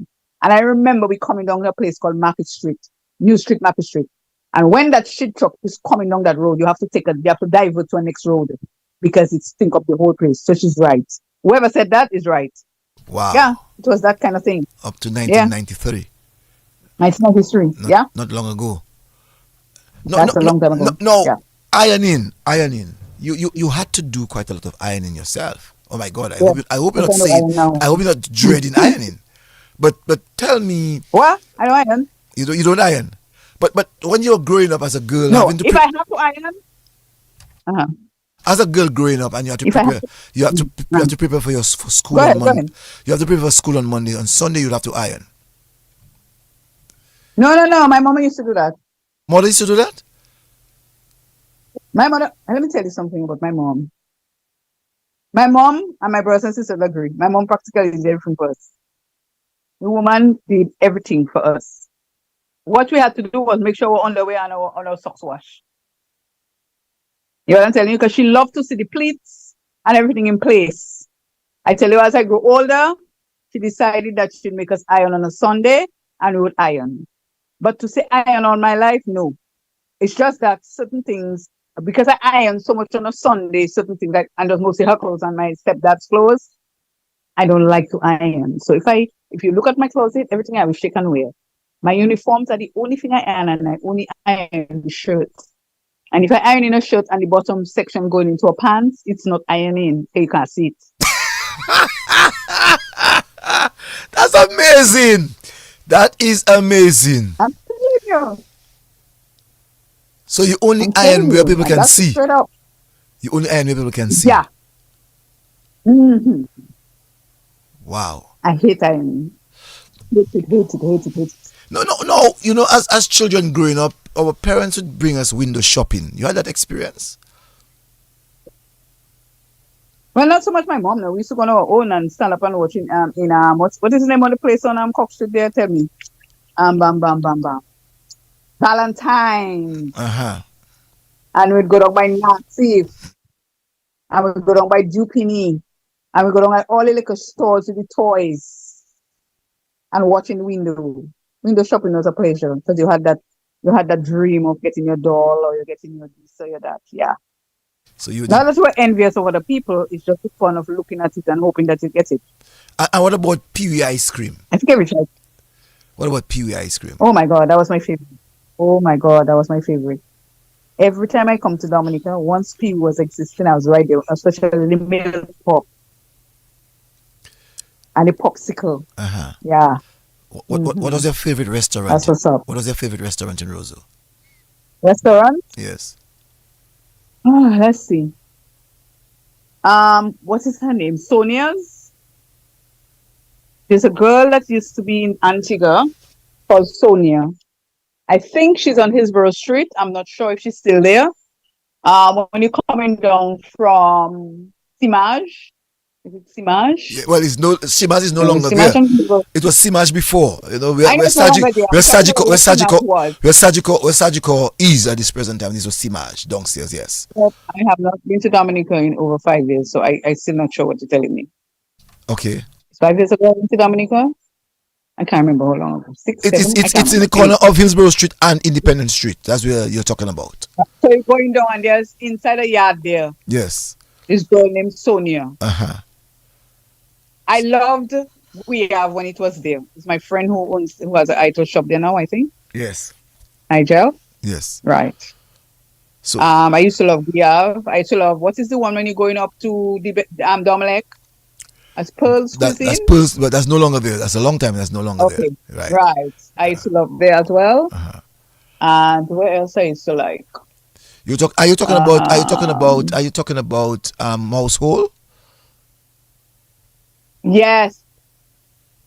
What is that one that used to be when you're going by Courts, We Church, under, like you're going under, like it's a block place where you're going inside. What do you call that place? I think that girl used to be singing there sometime. What's her name?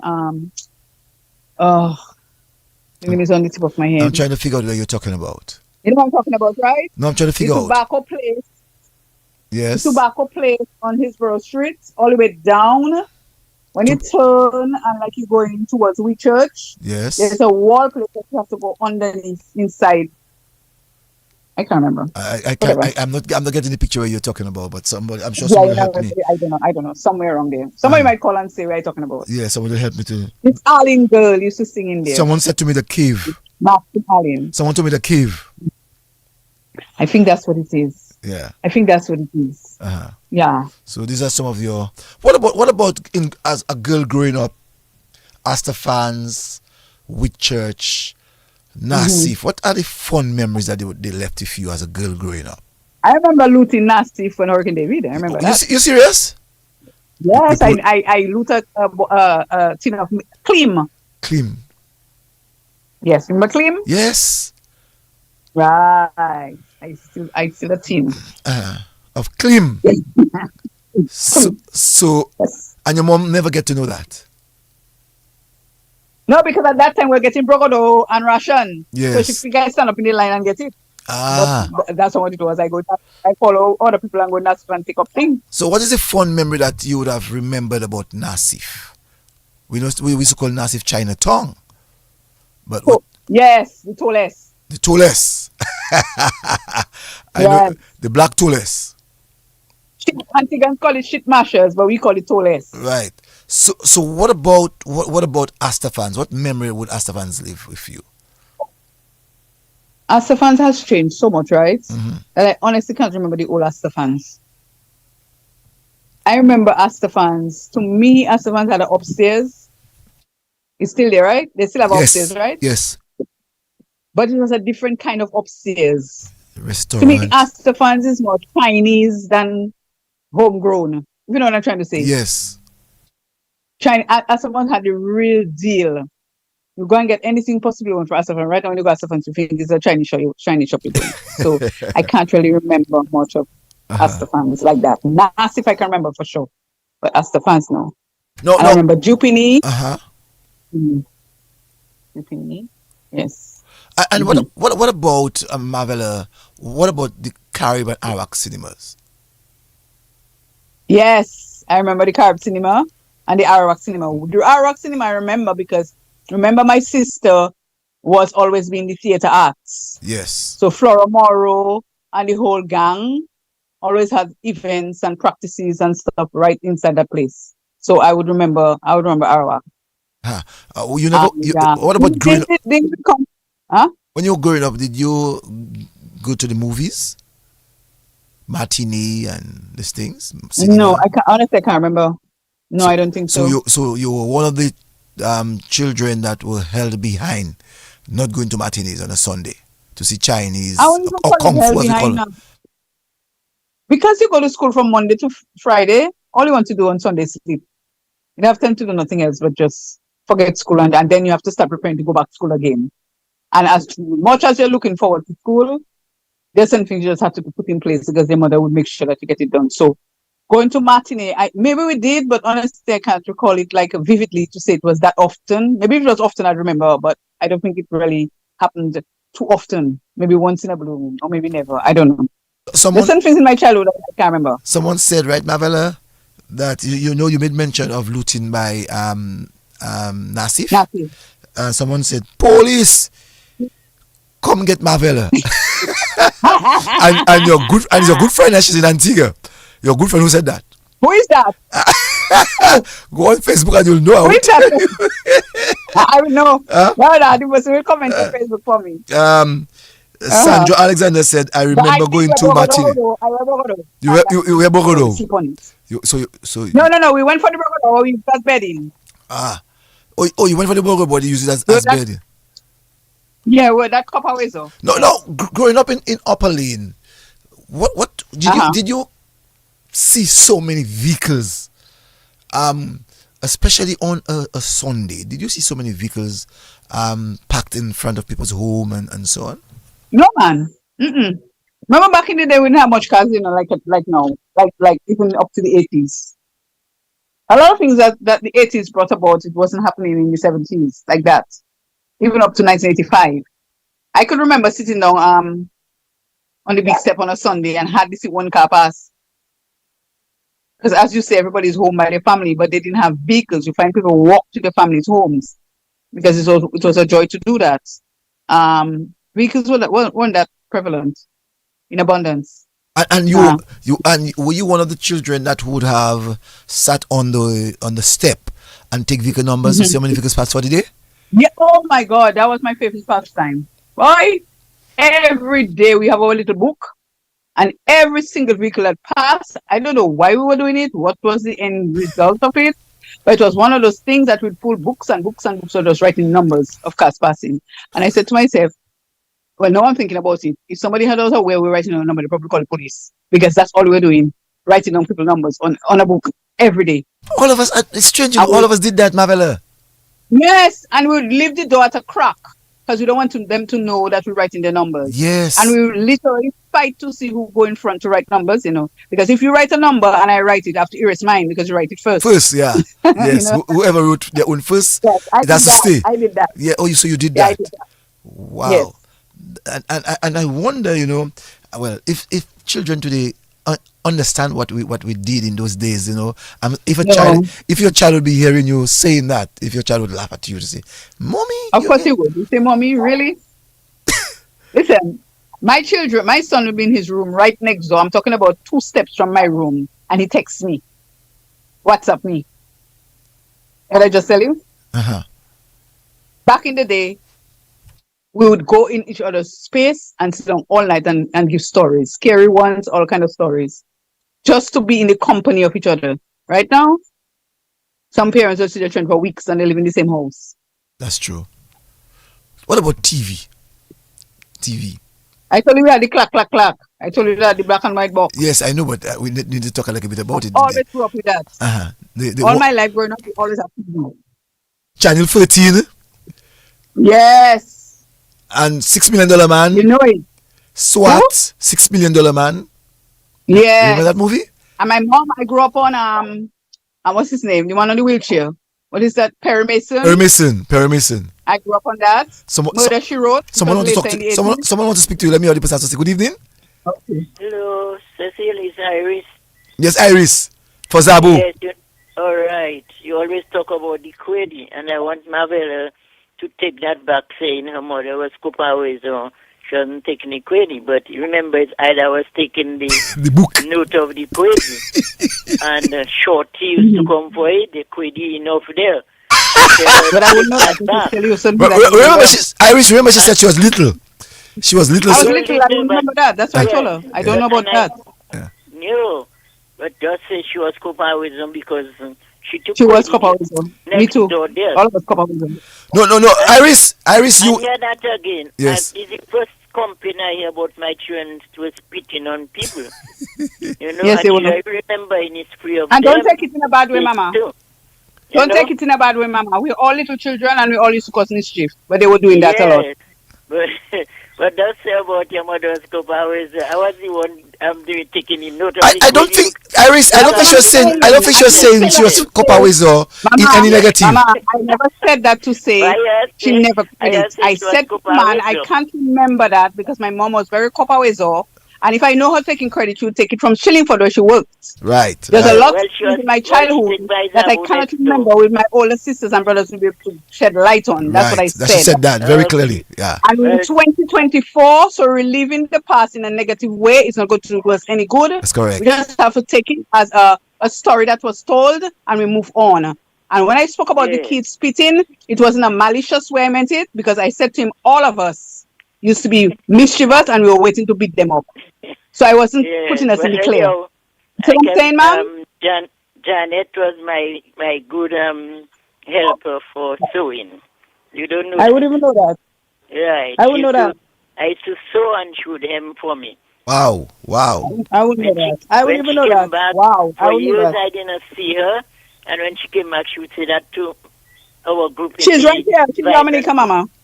Yes? She's in Dominica, and she's online right now. Yeah, she's been in Dominica for quite I a know, while. because we're in the same group, in the Vibrant group, and we see each other. Oh, okay. Okay, Because sometimes they're taking me home, she and her husband. It's all love, Mama. It's all love. Yeah.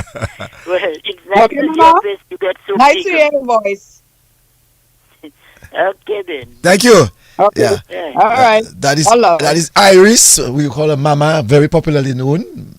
Talking about Iris, Marvella, she looked at every child in the area. She what? Every child in the area was her child. Iris. And to be honest with you, I cannot remember how the lady looked. You serious? I'll be honest with you. I can't. Oh, yeah, because you have Dominica for a long Let me time. tell you, right? I remember when I was a little girl, there was some dogs, right? Okay, remember the wall separates Mazabo and our house. So it was like that little space between where they have garbage.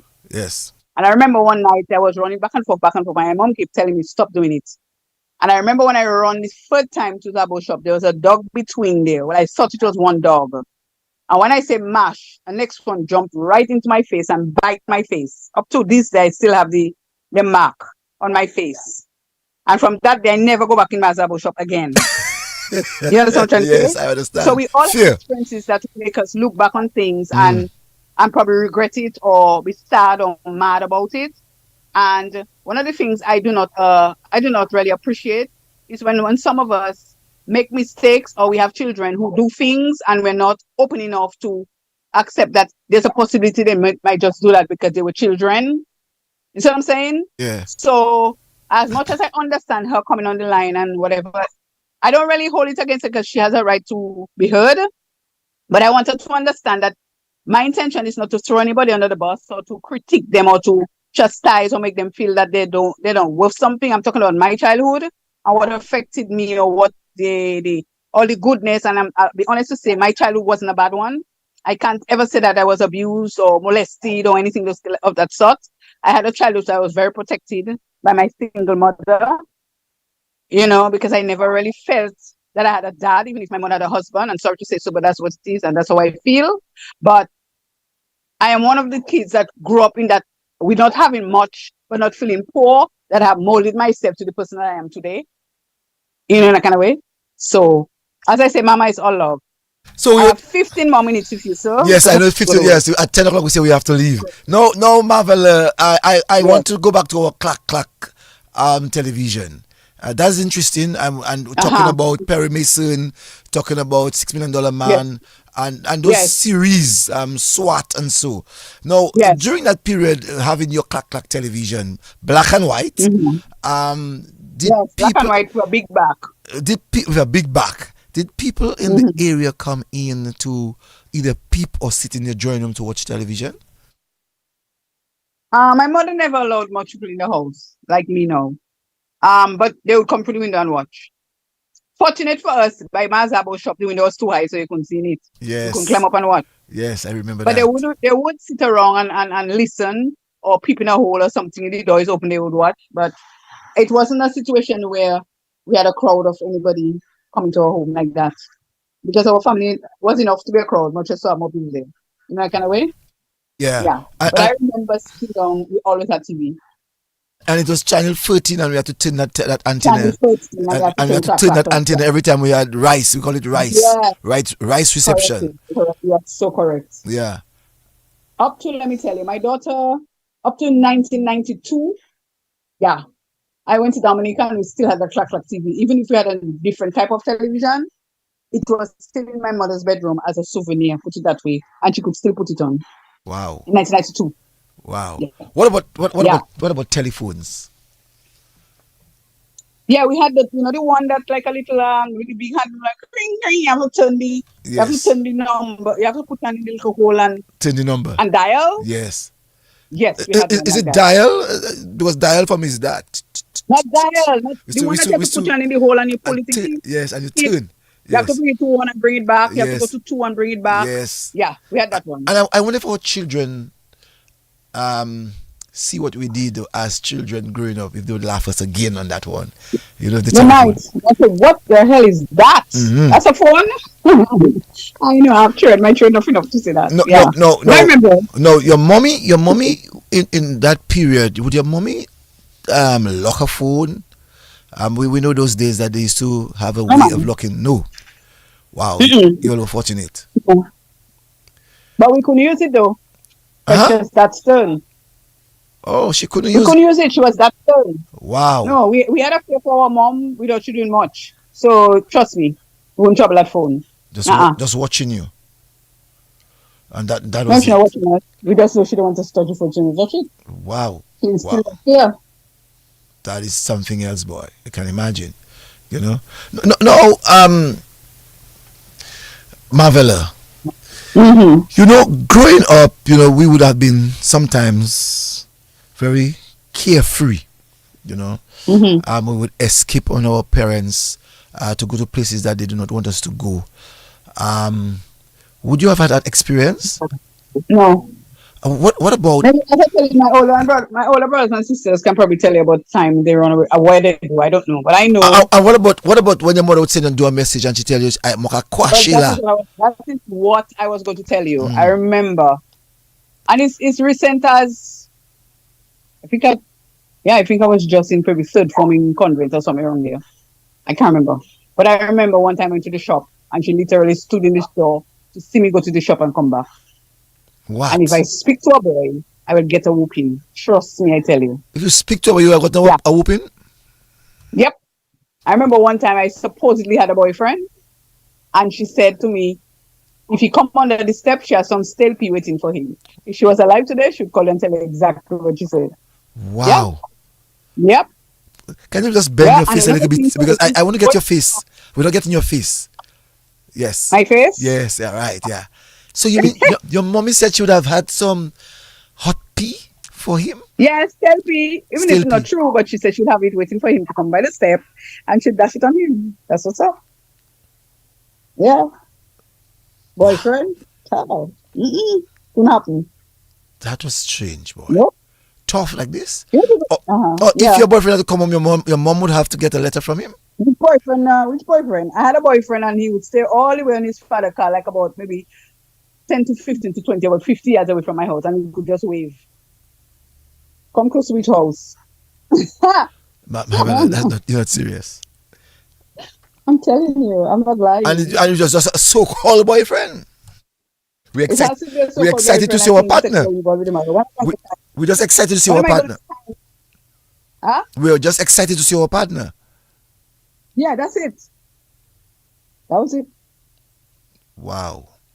Life is true. What about cold water, fridge? Growing up. Growing up, fridge. Did you have a refrigerator at your home? Yes, as we normally say fridge. You had that. I can't recall us not having a fridge. I don't know. I can't recall you not having a fridge. As I said to you, the early part of my life, maybe between the age of 7 to a year old, it's not that vivid. My sisters and brothers will probably share light on what my life was at that time. But from St. Martin's School, maybe about 9, 10, maybe 11 to now, I can tell you as much as I can tell you. But then, back then, no, it's not that vivid. What about going? But I know we had a fridge. What about going to the country I know that you said maybe your background is from Granby. Yes, my family is from Grand Bay, Pishley. Yeah, so we used to be there almost every summer. So What going to the countryside was awesome. what was the life like? You know, to take a truck. In those days, it was a truck, 3-ton truck, to go up to Granby or Pichle. No, we actually had a vehicle. Oh, you're We fortunate. actually had a vehicle, yeah. And I remember one time we were going to the countryside, and you know the S turn when you're going to Bellevue, Yes, the big the S. big S. Yes, Yes, I I'd like a remember hill. when we started the second S, the brakes in the vehicle gave up, and the car was going back, like just he couldn't handle it anymore because there's no brakes, so he had to reverse into the wall.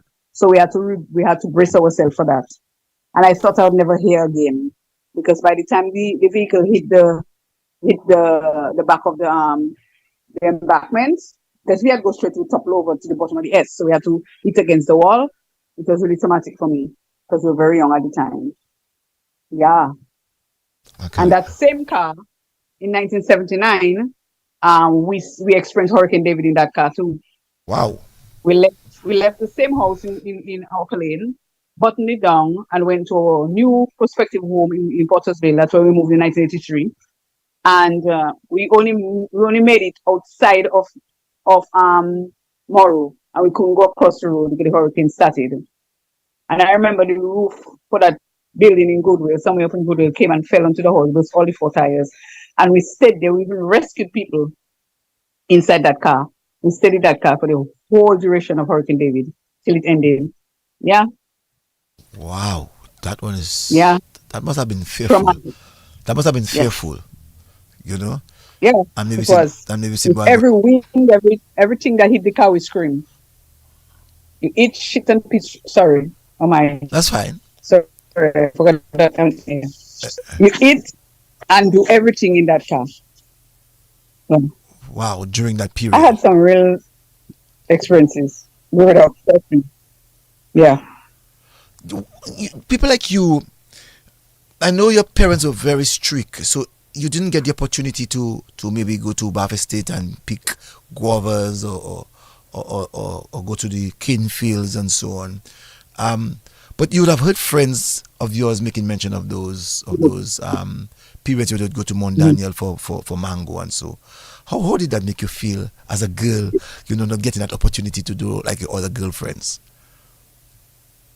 But remember, I told you I have family in the country now. So that wasn't even a bother to me because when you go to the country, there's a part in Pishla Granby called Maranatha Square. Mm-hmm. And there's another section where you have to cross the river and go across. So we had the opportunity to experience all that anyway. So I didn't need to go that route because I had family in the country that would provide.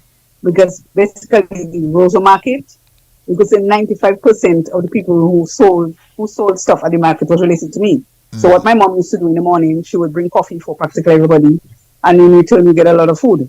We got a lot of green mangoes, wherever. Even after I moved to Antigua and I got back home, we'd still go to the market doing the same thing, and we'd get coconuts fresh with a straw in it.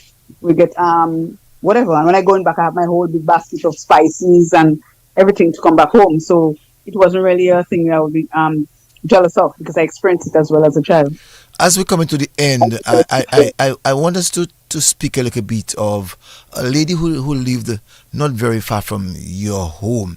She made 2 changes on Upper Lane like you did. That was Manuela, who would sell fasheen and black pudding, and the food. I think she was from Scott's at a souffle. You remember her? Manuela, that name sounds familiar. I think she just said fashing and I think they call it fashing and what? Fashing and black pudding, Black pudding, right? And cow foot and pig foot. Right. Mm-hmm. I remember her. What memories do you have of her? Just selling those things and people buying it. That's it. I can't, and I know she used to love to cost when she ready. Oh yes, yeah. Oh yes. Her tongue wasn't an easy one. Yes, that's correct. Yeah. Yeah. First from a newborn to an old lady. She didn't have no gender or size or type. But she used to sell stuff. And what about Miss Howe? Yeah, I remember Miss Howe. Yeah. Nice lady. Yes. Yeah. Good memories of Miss Hall for sure. Yes, for sure. Yeah. And I'm not so sure if you would have known of Salaman, Scotland, Tongbode. Remember the word Tongbode?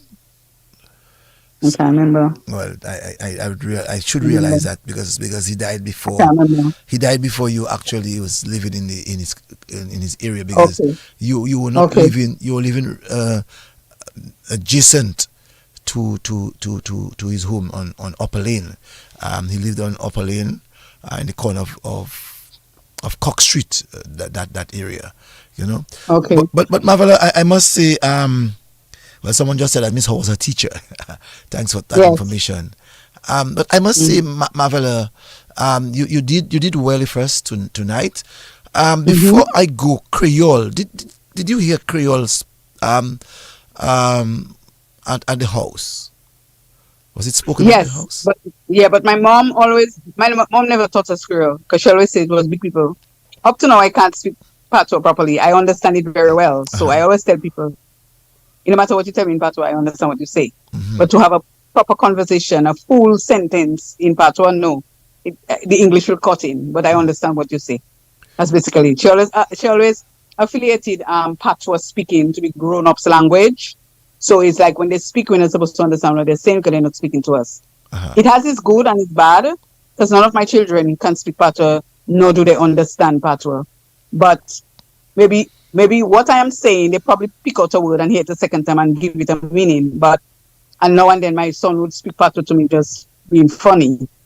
But like a few words, but they don't understand Patois, which I kind of regret because I never really learned it as a child growing up. Actually, it's coming to Antigua, I actually learned Patois in its fullest. I could always understand it as a child, but to actually have a conversation is since I've been here, because a lot of Dominicans are here, and most of them come from the countryside, so they practice speaking Patois all the time. So, and where I work, we have an influx of them. So, yeah.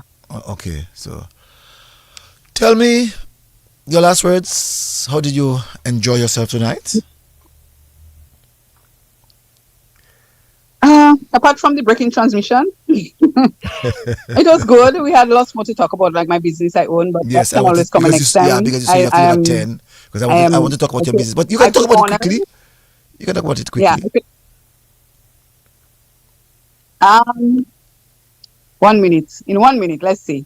Okay, so COVID came, and my last job, I was the assistant general manager of 2 hotels, and my job became redundant because obviously COVID was on and we had to be home.